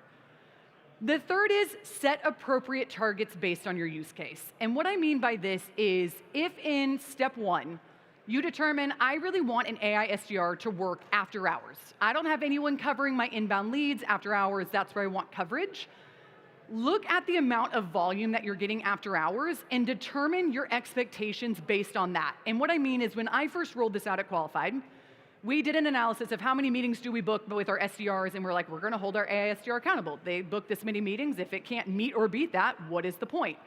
But if they're not getting access to the same type of leads, they're not getting access to the same type of traffic, then you have to set those expectations accordingly. So what I did is I looked at how many leads are we getting after hours, how many of those are actually converting into pipeline, and then set my expectations from there. So based on step 1, you wanna make sure that you're holding your AI SDR to goals, but set appropriate goals. 4 is determine SLAs. How do you want your AI SDR to work with your human SDRs or with your human AEs? Where are those handoffs happening? Where do you not want them working accounts? For an example, at Qualified, we have a pretty healthy sales-led motion. We have assigned accounts, we have human SDRs working those accounts for their AEs. We want to set SLAs ahead of time, so we're not hitting them with an AI SDR message and a human SDR message and an AE message and a marketing email. You have to set that all up ahead of time and determine what the expectation is and the SLAs are before launching anything. And then 5th, evaluate their knowledge and provide coaching. I'm gonna show the back end so you can see what this looks like, but you wanna continually go in there and see how your AI SDR is responding. Are they saying the things that you want them to? And if they're not, provide that coaching and make sure there is a constant feedback loop happening. So, with that said, I wanna show you guys the process of building an AI SDR in the back end. This is Qualified, so this is the back end of our product. This is where you would build your AI SDR agent. So the first thing I'm gonna show you here is our themes. So this is where, as a marketer, I would come in and determine, what is my brand? How do I want this to look on my website? So I'm gonna use Asana as our example. They are a customer of Qualified. They use our AI SDR agent. The Asana marketing team would come in here and say, okay, based on the positioning of my chat, do I want my agent to be in opened mode, in pinned mode? Do I want it minimized to the right-hand side? You can set all of that ahead of time. What will this look like in different messengers? This is where you're gonna set all of your branding. Now, the main thing is done in what we call Agent Studio. So I'm gonna go through a couple different tabs here and show you how easy it is to set this up from a setup perspective, but again, not to be skimped on the coaching and onboarding, which I'll show you. So right here in Agent Profile, this is where you give the personification to your agent. You're gonna name them, you're gonna give them a title. There's avatars that you can choose from. You can see here, this is Piper, our AI SDR agent, but there's others that you can choose here. There's also coming very soon is custom avatars. So if you have one that you want to customize, you want it to look like a specific person, that is going to be GA here very shortly. And then there's a lot of other things you can set here about like tones and how you want your AI SDR to talk. Now going to the onboarding part here. So this is where you're gonna give your AI SDR access to the content that it needs to be effective at its job. So the first thing your AI SDR can do is it can crawl your whole website. Now this is a cursing and a blessing, in that it will pull in every piece of content on your website. And as a marketer, I've learned that there's a lot of content on your website that is old and outdated. And actually having an AI SDR is great because it shows you where that content is. And we realized we had to remove some content from our AI SDR. But Piper's gonna come in here, she's gonna scan all of this content. But there is a lot of content that also lives not on your website.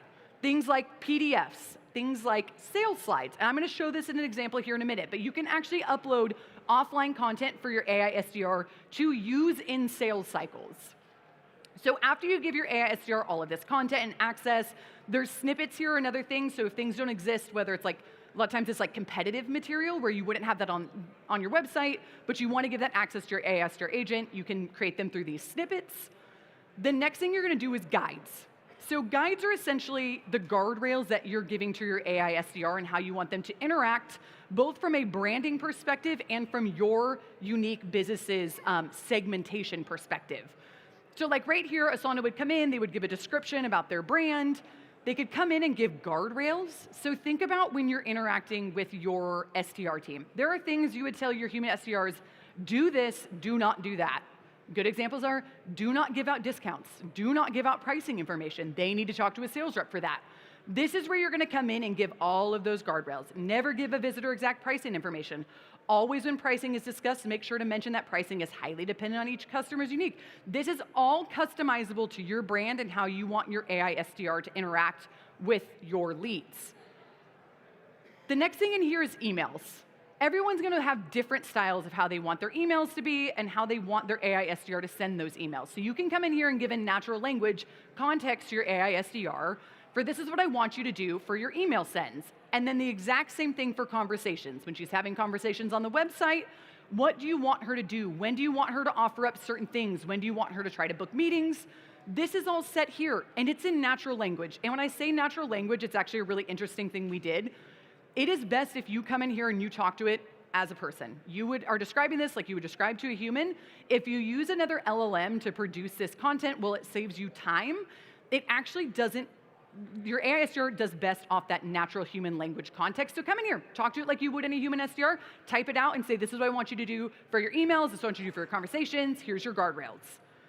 Now the next part of this that's really important is these, we call these guides. There's accounts and there's leads, and I'm not gonna dig into each one of them, but I'll show it here. But as a marketer, you have specific segments, and it's how you want to interact with different businesses. Think enterprise accounts versus SMB accounts. Think geos versus different verticals.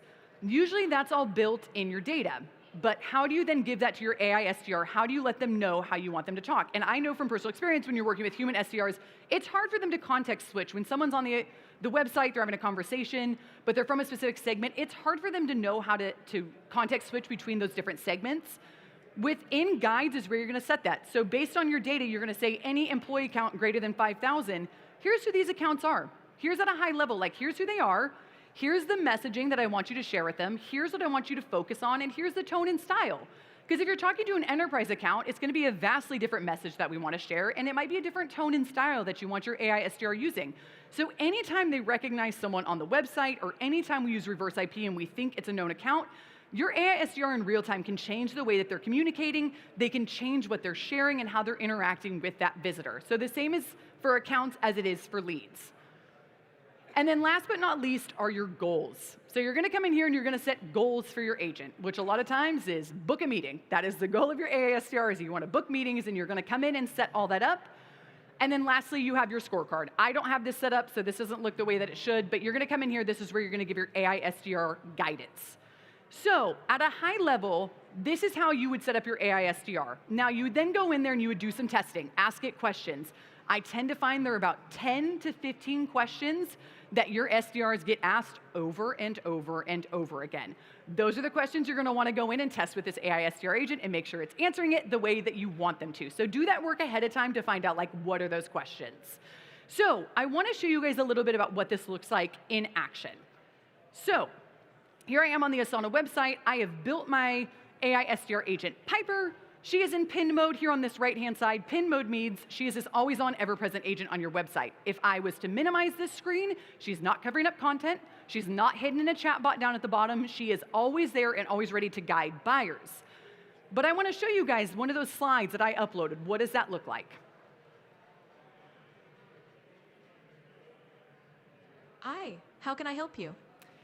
Hey, Piper, I'm curious what a creative process workflow looks like at Asana. Do you have anything that you can share with me about a creative process workflow?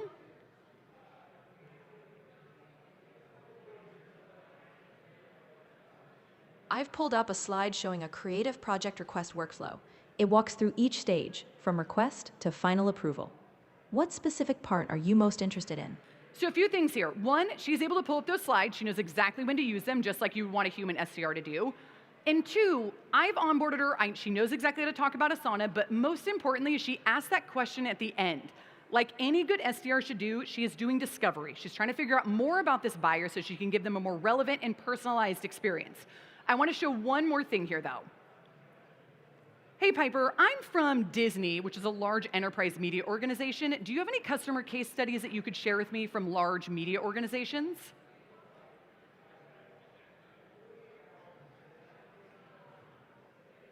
Here's a case study featuring Gannett, a large media organization. They scaled their campaign production using Asana. How does that compare to what Disney's looking for?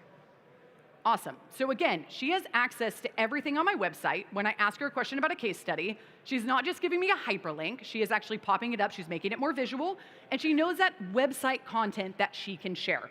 So I could go on and test this. If you guys want to see more in action, we actually have a booth over in the other hangar. Come over, we'll show you like a full-blown demo. She can talk in a bunch of different languages, she can share content.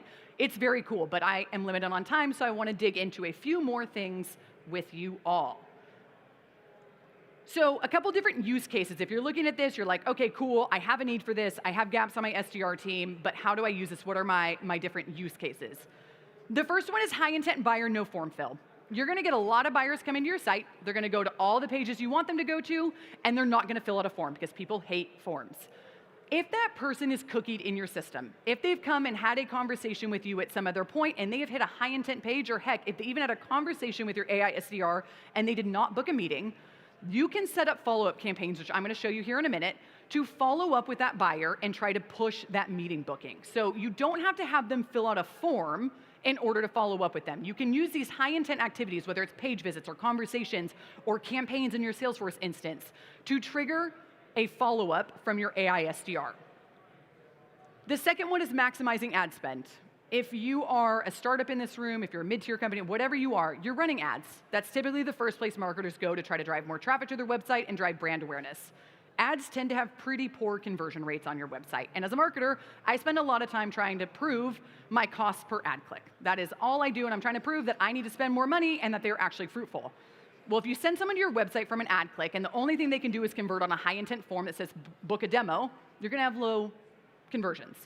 Piper, your AI SDR agent, she can offer up more content. So if I click an ad, I come to the website, she can offer up content versus a meeting booker and make sure we're capturing that information.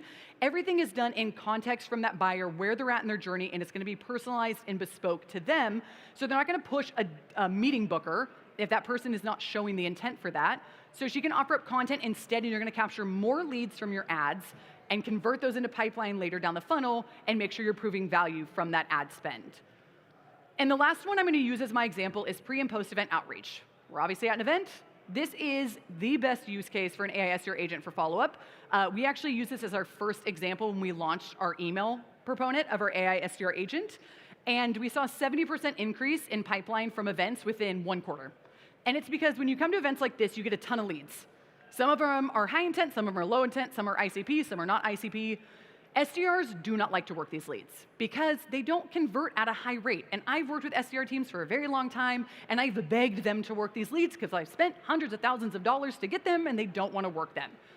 If you have an AI SDR agent, they don't care. They will work those at scale infinitely and bespoke to that person based on the context that she has about that individual. So when you're working all those leads, you find the diamonds in the rough. You find the people that were going to convert that your humans weren't able to work because they were at capacity and didn't have the time to work those leads. So I kind of want to show you what that's going to look like when you go to set up one of these post-event email campaigns. So back behind qualified here, we call this behind the gear. I'm going to go into my email section of our AI SDR agent setup. And again, I'm Asana. Asana has a huge conference every fall. It's called their Work Innovation Summit. Now let's pretend that post-event, they have all these leads, they want to work these leads, what are they going to do? They set this up, and you can trigger your campaigns on any number of things. I mentioned it can be things like they had a conversation but they didn't book a meeting. It can be things like pages viewed, or it can be things like campaign statuses. So here, I've set it up based on a Salesforce campaign, they were at a summit in London, they were attended, that's going to trigger this campaign. And then you can start to set things like your audience filter. Do you want it to send it to everyone?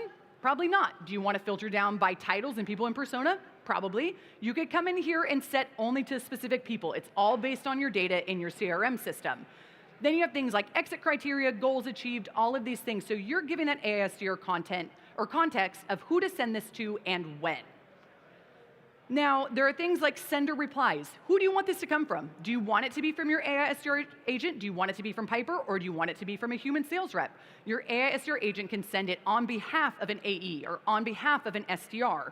They can do that. They can send it from a specific user. That's all very customizable. How do you want it to handle replies? Is there a two-way conversation? If someone replies to that email, do you want your AI SDR agent responding, or do you want it to hand it off to a human? You can set up either way here. And then delivery, how frequently, when do you want drop off? You can set like how persistent your AI SDR agent is. Again, it's all very customizable to your company. Now, I want to dig into the campaign guide here, because this is where you are giving your AI SDR agent Piper all of the context about the event. So in this case, you would come in and type one of these up. The great thing is you can duplicate these. So once you set up one and you get it done really well, you can duplicate these campaigns and you can just swap out content in them based on the event or based on the campaign. But here I'd come in and say like, hey, we had this summit. Here's what happened. Here's the things we focused on. Here's why it's important. Here's things you must do and must not do in this email campaign. Tone of voice, messaging focus. I'll be honest, this is probably overkill because I've already set that in that guides and context and she'll always use that. But I put it in there for fun anyways because I already built this a long time ago, honestly, before we even had those. So you can come in here and tell Piper exactly how you want her to treat this campaign as opposed to building a really rigid rules-based email builder. And it's going to be personalized, it's going to be bespoke, and it's going to be triggered off actions of that buyer. So once I set all of this up and I give Piper all that context, I can come over here into preview and you can choose different people within that campaign and see what is this going to look like. So you can see here, one of these contacts, Piper would say, hi there, one of the clearest themes from the Work Innovation Summit was this. She's going to give that bespoke email. Very cool. Before you launch campaigns, you can see based on different personas, like what is Piper going to say? It's never going to be canned, though. It's never going to be just this email. This is giving you an idea, but she's going to personalize these and change these based on that buyer. Now, you can also come down and say, what would happen if the account started surging? What would happen if they replied? What would happen if they didn't reply? What would happen if they filled out a form? And Piper's going to go through all of this data, and she's going to look and give you another example of this is the type of email that I would send. So you can kind of come through here and you can see like different experiences for your buyer based on what is happening. And then as always, like I showed in the very beginning, there is an analytics on the other end that you can see and you can dig into. Sorry, this is very slow to load. Of course, always, with conferences. Give her a second, but we're short on time. Okay, well, normally she should pull up an email here and we would see Piper's thinking and she would show me an email. And then once that is done, you're gonna hit save, you're gonna hit send, and she's gonna start emailing those prospects. You would come back into analytics here and you would see how it's performing. So you're gonna see if people are responding, are they opening, you have all this analytics at your fingertips. And she is going to work every lead from your event. So at a high level, that's the demo. Really quick results. If you have been wandering around the campsite here and you've seen Amelia AI on any of these screens, that's actually powered by Piper, the AI SDR agent. So this is an example from SaaStr. They booked 130 meetings, $2.5 million in pipeline generated, and $1 million in closed won revenue. Amelia set it up. We actually did a custom avatar for Amelia, the Chief AI Officer at SaaStr. And we actually have a podcast with her where she talks about it, but she was like, it's incredible. I'm never missing leads. There's all these conversations happening. I'm actually generating when sponsors come to the website. We never miss these opportunities and we can follow up with them at scale. There's a ton of other examples of this. If you go to Qualified's website, we have a customers page with a ton of great examples, but I wanted to highlight SaaStr in case you guys see Amelia AI throughout the event. So I've got a minute and a half left. If there are any questions, I want to make sure I leave time for those questions. And whilst we wait, I'll remind again, we do have a booth over in the other hangar. If you guys, like I said, we can give you a more detailed demo, show you all the power of what Piper can do on the website. Yeah.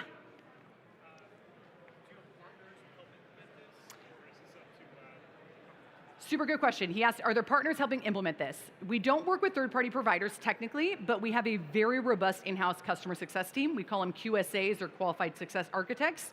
They're super knowledgeable in CRM and marketing automation and in marketing strategy, so they help all of our customers set these up. And they have a really rigorous process, and they go through what we call crawl, walk, run, where they're like, hey, based on your business, you can't just throw the whole kit and caboodle at one time.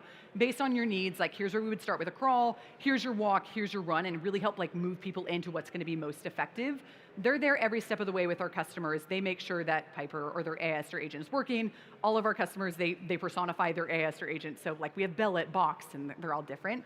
But we don't just leave you to do it on your own. It's gonna be like hand-holding from our customer success team. And if you ever go to G2 and you look at reviews of ours, every single one mentions our customer success team because they're that involved.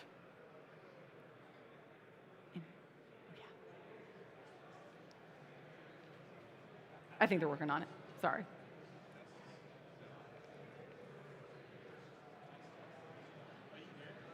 Do you want to try this mic here? Yeah. Okay. Yeah.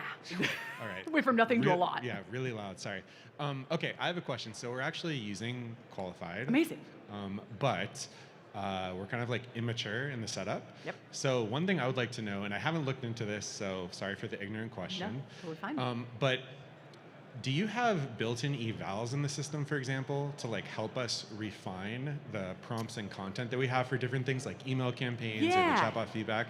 Or is that something that we would build separately and then do a bunch of back testing against with qualified and then refine our stuff that way? So two different things. And a lot of the natural language, there's like prompts and like it gives you almost like suggestions within to help you like make decisions. But also we have a whole university page where they have a bunch of different examples and things to get you started with those. So you can always use that to like get started.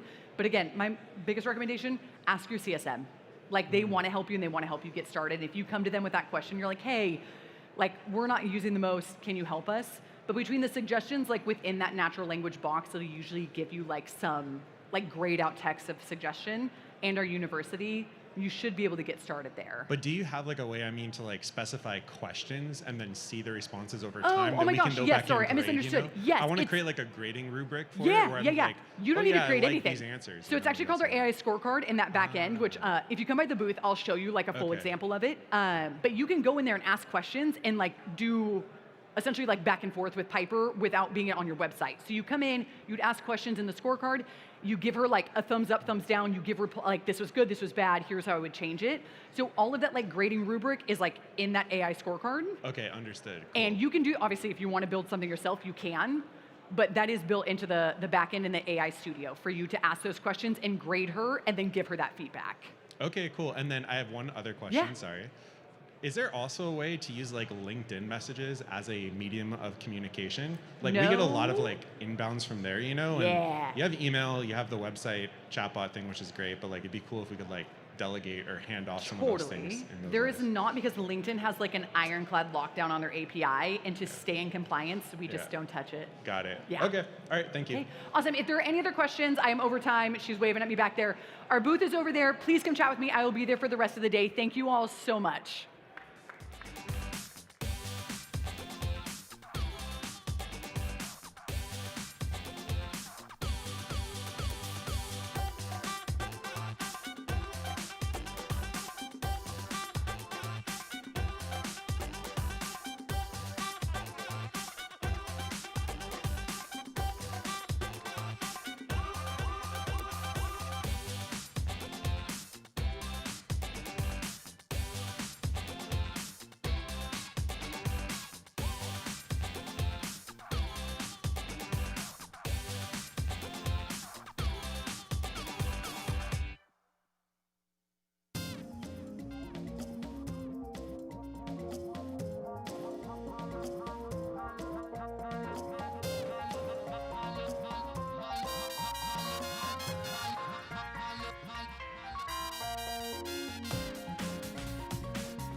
Joining us now from Aurasell AI, the founding account executive, Carolee Robards, and the CEO and co-founder, Jason Eubanks. How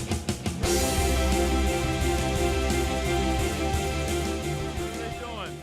Mic check. We good? All right. Well, I have 3 surprises for you today. 1, if you stick around to the end of the session, the first 5 people that ask a question, we're going to throw swag out to. 2, for the rest of you who don't ask questions and you still stick around, you can go back to our friends standing up in the back of the room back there with Aurasell shirts on, scan a badge, and still walk away from this session with swag.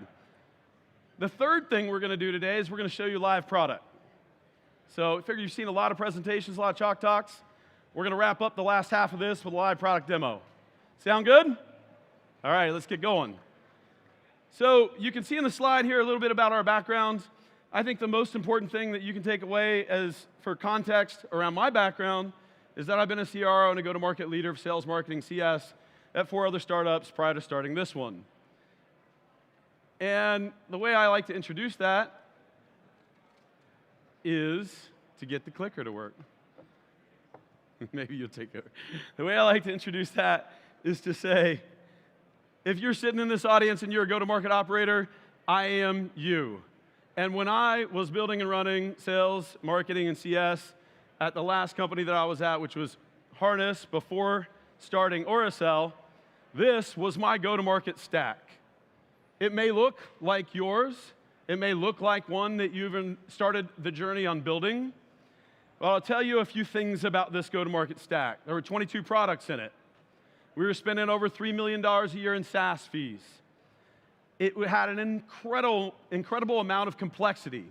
22 tools. I had 11 ops team members running this stack, stitching together the integrations, breaking the fragile workflow layers that were all stepping on top of each other, augmenting the integrations between multiple databases and data stores, and finally trying to chase that ever big problem that we have when we put together a stack like this, which is to get a single view of the customer journey. So if we think about some of the complexities with the legacy approach to building go-to-market tools, you can think about it like this.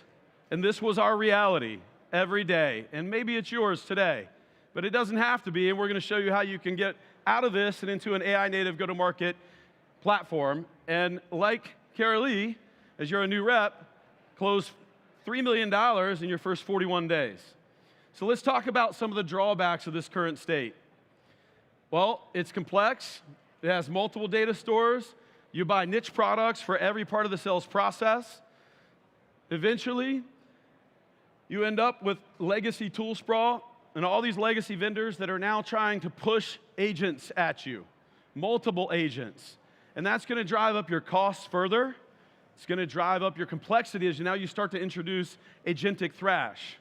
Why would I say that you start to introduce agentic thrash?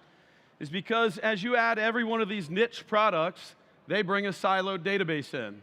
And that siloed database might integrate with your existing CRM at a data level, at a field level, and that's fine. But stuck in that siloed database is the context of all the conversations, all the activities. That context in the era of AI is what you need in order to drive high-quality, intelligent automation.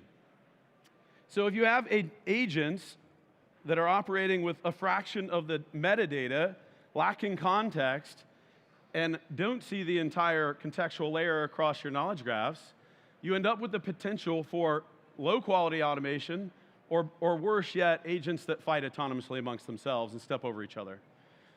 Go to the next one. So what are some of the negative side effects of a legacy architecture like this for your sellers, for your ops teams, and overall for the productivity of your business? Well, it's that your sellers aren't selling.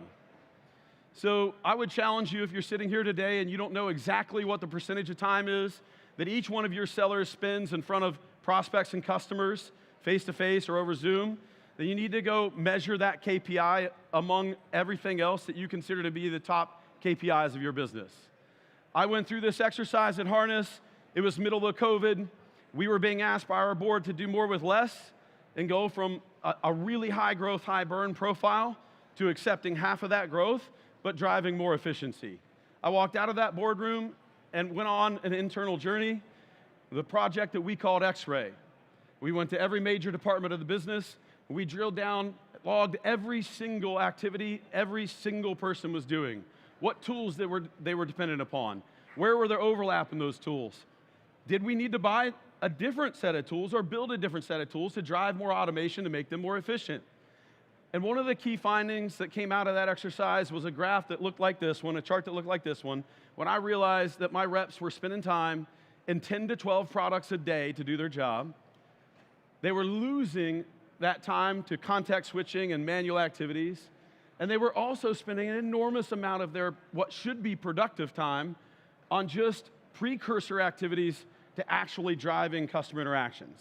Manual account research, prep, follow-up, even prep for internal meetings, deal reviews, QBRs, et cetera. So this is probably what your team looks like, and you may be sitting there wondering, nah, I don't think so. You're wrong. You ran a really inefficient org, Jason. You might be right. But I will tell you that the industry benchmark says that the average B2B seller spends 24 to 30% of their time in front of customers and prospects. It's impossible to maximize productivity for your business if that's the world you're living in. Let's go on. So what we did is I got together with the SVP of product engineering of that company, that Harness, that I was at the time, and the two of us went off and we started Aurasell. We started Aurasell to solve this problem that we're talking about, to deliver maximum productivity of the business, to maximize the productivity of every go-to-market employee in your business with an agentic platform built in an AI native era, providing you a single intelligent automation platform from contact to contract across the entire sales process for you and your customer's journey. Things that are required to deliver a great platform like this, in our opinion, is you need to have a unified data architecture. That means structured and unstructured data alike, sitting in a unified data platform architecture. We deliver 900 million contacts, 85 million accounts. We auto-enrich all of those, and we give you the ability to extend it with custom enrichment. You need to have a conversational context layer that provides rich context across all conversations, all channels, all signals, all the time. And you need to leverage that with an automation layer, some of which we build for you and deliver in the way of autonomous agents, others that we extend to you to build custom agents with natural language. When you move to an AI native go-to-market platform like Aurasell, you can do it in a single platform approach where we auto-migrate you off your existing tool landscape. We are your AI native CRM in addition to your entire agentic operating system platform. Or you can choose to allow us to meet you where you are with that AI native go-to-market agentic platform right on top of your existing CRM like Salesforce or HubSpot with a bidirectional integration, allowing you to mature into go-to-market with AI native workloads at your pace of where you are and the pace of where you want to go. All right, now I'm going to hand it over to Kara Lee so you can take a look at a real-life journey for Kara Lee's first 41 days as a seller at Aurasell. Hey, y'all. Hope you can hear me okay. It seems like mic's good. So essentially, the way that I was able to find and close a $2.7 million deal in my first 41 days at Aurasell, other than a killer pair of purple stilettos, was that unified contextualized data layer. So sitting between all conversations, all channels, all signals, that intelligent automation enabled me to have those superhuman operators start to take action on my behalf. And that's where Aurasell really becomes a system of action. I log in and the territory agent has built a territory for me. My SDR agent is ready to rock, getting outbounding off of those high ICP accounts moving. My sales agent is coaching me through the opportunity, giving me insights on MedPick, helping me to quote intelligently. And then finally, the operations agent allows me to build custom agents to automate different things across my business. So if I dive into a demo and show you what this looked like when I logged in on day one, here's where you're seeing those accounts already prioritized by ICP. Orasell built this territory for me. There were no spreadsheets, no other tools used. And right away, in addition to prioritization, I'm able to do custom research at scale by using these AI agents. These AI columns allow me to look at things like who are the new CROs across my territory, and have they actually hired a new CRO in the past year? These are both indicators for us that this would be a great account to prioritize.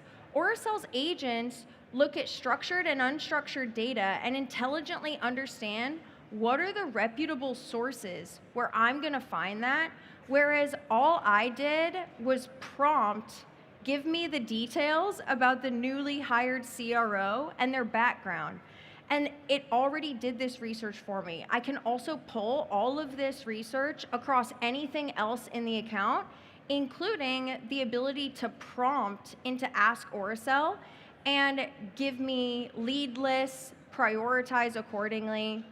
And here you're seeing examples of where I can start to filter some of this data to say, this is the number of go-to-market employee counts, so on and so forth. And then when I'm ready to dive in to reach into the contacts that intelligently pulls into the CRM, the contacts are automatically pulled from Orasell's 870 million database records and prioritized by propensity to engage. Remember, we're looking at external signal as well. How likely are these contacts to be receptive to my message? What buyer persona are they?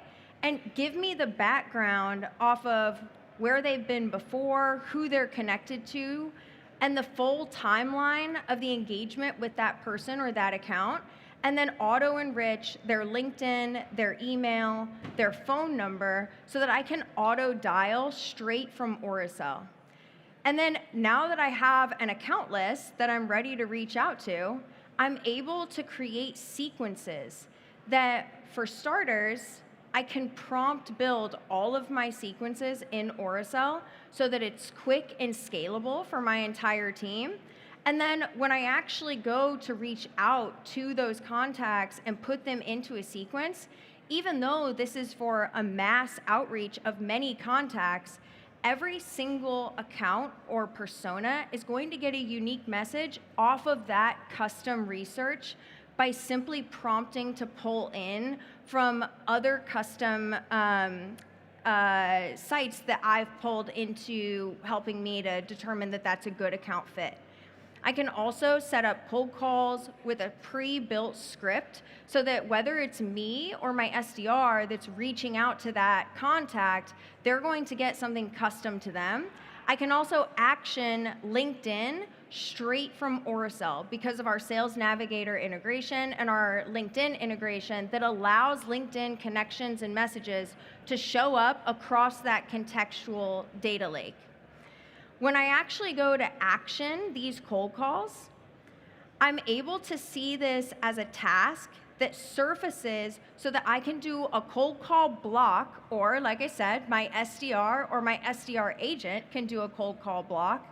And yet I have key context from the account. Have they been to a recent marketing event like SaaStr?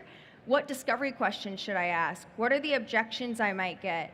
Maybe a rapport notice, and then dial them straight from Aurasell with an either Aurasell generated phone number or your own personal number that's uploaded into Aurasell.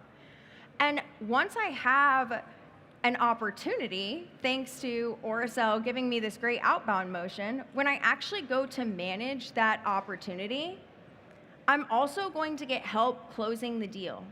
What you see here is called an AI block, and this allows me to surface insights from all of the context across this opportunity and start to de-risk with my leadership, which is something that Jason and I spent a lot of time doing on that deal. Who are the key players in the engagements? What are the next steps? And critically, how well am I executing against our sales playbook, our frameworks? Do I have a champion? We give you both a completion and a quality score and allow you to get coaching on each of those sales methodology frameworks in line with me trying to close this opportunity. So that if I ask a question like, what's your inbound lead meeting conversion rate? And they tell me, well, right now it's 15, but we have a target value of 60%. Orsel is saying, that's a great question. You now need to go and tie that metric to revenue to make your business case stronger in helping you to actually close this opportunity.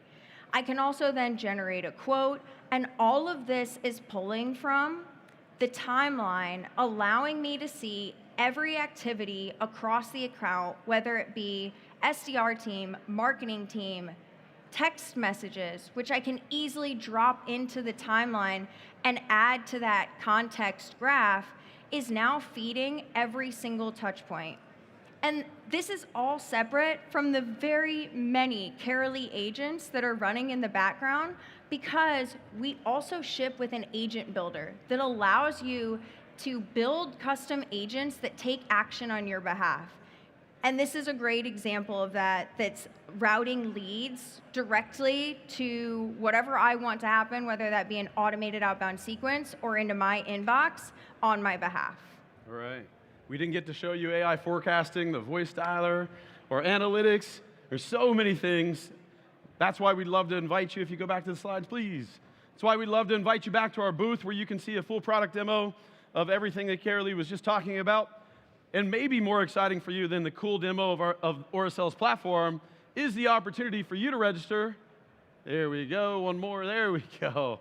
If you swing by, you'll get swag today. Let's scan you for that in the back of the room. If you swing by the booth tomorrow, we're giving away $15,000 in cash prizes. But you have to be present to win. Thank you for your time and attention today. We appreciate all of you. We're out of time. We don't have questions?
Please give a warm welcome to the co-CEO and co-founder of Relevance AI, Daniel Vasilev.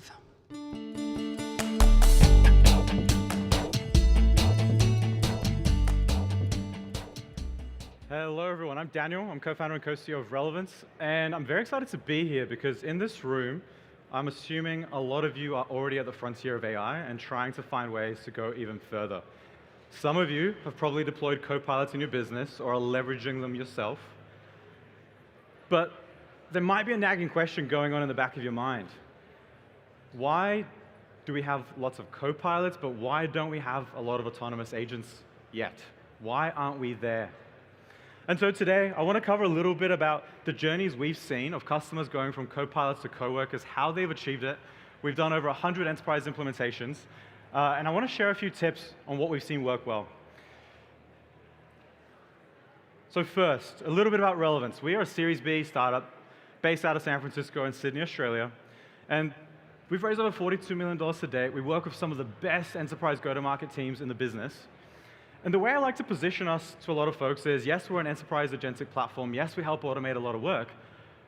But a helpful distinction is to think about us not like the point solutions you buy to outsource, but to think of us like hiring. The process of defining the role, setting the scope, giving access to your tools, managing its performance. Building successful autonomous agents is a lot more like building successful teams than it is like deploying software. And let's try this. And effectively, where we want to get everyone is to this promised land where your teams are able to build and deploy autonomous agents based on what your top performers are doing today. And we can say this confidently because we've seen this work extremely effectively. These are just some of the examples of customers we've worked with where they have seen enormous amounts of impact in terms of FTE equivalents with agents that do things the exact way they do them. Agents that follow the recipes and the processes of their top performers, not agents that just pick up on some basic process or some basic amount of configs that help them deliver some part of the journey. No, we are focused on helping them deliver entire swaths of their journey. And in our product, we really help make this possible from start to end. We make it as easy as we possibly can to help your team actually achieve an entire AI workforce that helps impact specific metrics and outcomes of your business. But there's a little bit of a mismatch that we're seeing widely in the industry. A lot of teams are buying a copilot, but they're actually expecting a coworker. A lot of boards, a lot of CEOs, they're asking their teams, do work autonomously, do more with less. Let's use AI to power parts of the business we could never do before. But the approach has largely been, let's give them a copilot that helps improve their individual productivity. Now that's very impactful, that's very helpful, but it fundamentally doesn't address the expectation that perhaps your team has. And so that mismatch actually isn't a fault of AI, it's typically down to the approach. And so we found it very helpful to not paint AI with a single brushstroke, but to actually break it down into 4 levels of autonomy. 4 levels that are actually very useful depending on the different use case you have. Level 1 is what we call assist. This is what a lot of you are doing today. Specific, discrete tasks that you can delegate to AI, and it can solve it for you. Level 2 is copilot. Now we're combining playbooks and routines, sometimes called skills, that can do more than one little task. It can actually do multiple combined for us. Level 3 is where it gets very exciting. Now we're starting to get to a place where we have autopilot agents running autonomously for us, triggered on events and signals, doing work without a human telling it to do it every single time. And then finally, we approach level 4, self-driving. Think of self-evolving agents that can be targeted to improve a specific metric in your business, and every single day trying variants to achieve that, pruning the best wins, the best ones, or the worst ones, selecting the ones that can give you the best performance autonomously for you every single day. So what does it look like to deploy L3? What does it actually look like to be in a place that has coworkers? Well, you need 3 things to be successful. Number 1, you actually need a documented process. L3 is not for experimentation, at least not today. You want to give it something that's a clear, repeatable workflow that you're able to teach people. If humans can't do it, you probably can't teach an AI to do it today. It's much easier to give it processes at work. Number 2, you need a clear owner. Someone needs to be accountable for outcomes. Agents are not accountable to anybody. You need someone who's going to manage this like any other team. And number 3, start with a narrow scope. Do one process with a single trigger, with a single outcome. If you want to see success, you want to prove it very, very early so the team and the business has buy-in into achieving your goals. And once you have those three things, you have to think about what makes for a good use case. This is just as important as actually delivering on the use case. You want use cases that can prove to your business fast ROI. So what are those? It's typically the ones with high volume. They're very repeatable. It's ones that have very clear inputs and defined outputs. They need to already be documented, or you have to be able to translate that knowledge into some documentation. And it sounds obvious, but it needs to be measurable. It needs to actually have an impactful outcome, because someone should care about you achieving this. It shouldn't be some side quest. It should be a top 3 priority of the business. And I know I spent a lot of time so far talking about process, but the fundamental thing that a lot of folks miss when they try to build coworkers is they think it's all about technology. And we're a vendor, we build technology, we build a platform, we make this easier than anybody else. But without a process, you're not going to succeed. The only reason we've managed to deliver so much impact to the organizations we work with is because they've had fundamentally fantastic process in delivering autonomous agents. But let's talk about the technology required. So number one, your agents need tools. If we're hiring coworkers, they need to be as flexible as humans. If you have a solution that's limited by the tools it can use, well, it's not going to operate like your top performers. It needs to be completely vendor and model agnostic, and needs to be able to plug into all of the solutions that your team leverages today. And it can't have limitations. It can't be like, oh, sorry, it doesn't write here, or it doesn't actually read this field. It has to be able to leverage everything if you want it to be able to operate like a human. Number two, it needs excellent instructions. So your job description is really critical. It's more critical almost than hiring someone. You want to be able to document the SOP that's going to deliver results for you. You want to be able to turn this autonomous agent into a predictable engine of revenue for using it for go-to-market use cases. And the only way to do that if it's following a process you know works and is actually going to deliver results. It's very nice to make a functional agent, but who cares if at the end of that, it's doing things that don't impact anything, right? You're going to fire the agent. Focus on delivering instructions and processes that deliver value to your business. And then finally, governance. Here we have a workforce of agents that work together. This initial agent that does the demo qualification doesn't know how to handle certain prospects. So we've given it a friend, we've given it a sales strategist that it can now work with to identify how to best sell to a prospect that it might not have clarity on. And once you have a workforce like this running for you, once you're in a place where you're delivering millions of tasks per year, hundreds of FTE equivalents of output, what gets really important is governance. And now governance is obviously important for security, it's important for IT to give you permission to access things, it's important for you to monitor your impact.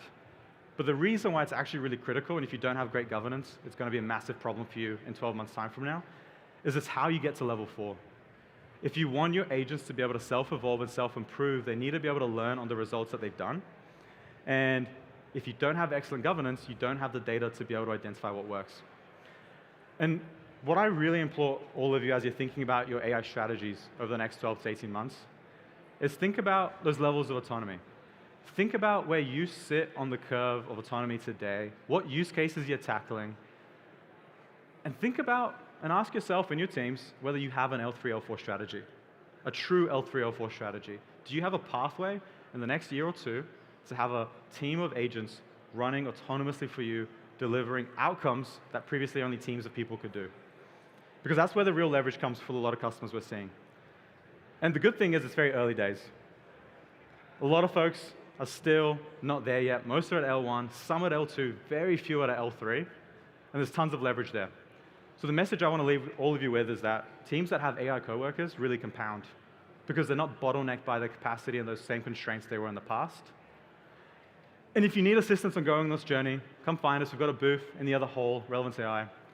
We really care about process and the systems required to make you successful, in addition to delivering you the best possible platform for those results. We're one of the very few who can confidently say and demonstrate with amazing enterprise logos that we have agents running millions of tasks a year, fully autonomously, flattening headcount curves, changing priorities in the business, and we'd love to show you how we're doing that and help you achieve those same results. So thank you very much. I'm Daniel from Relevance AI and hope we can see you soon.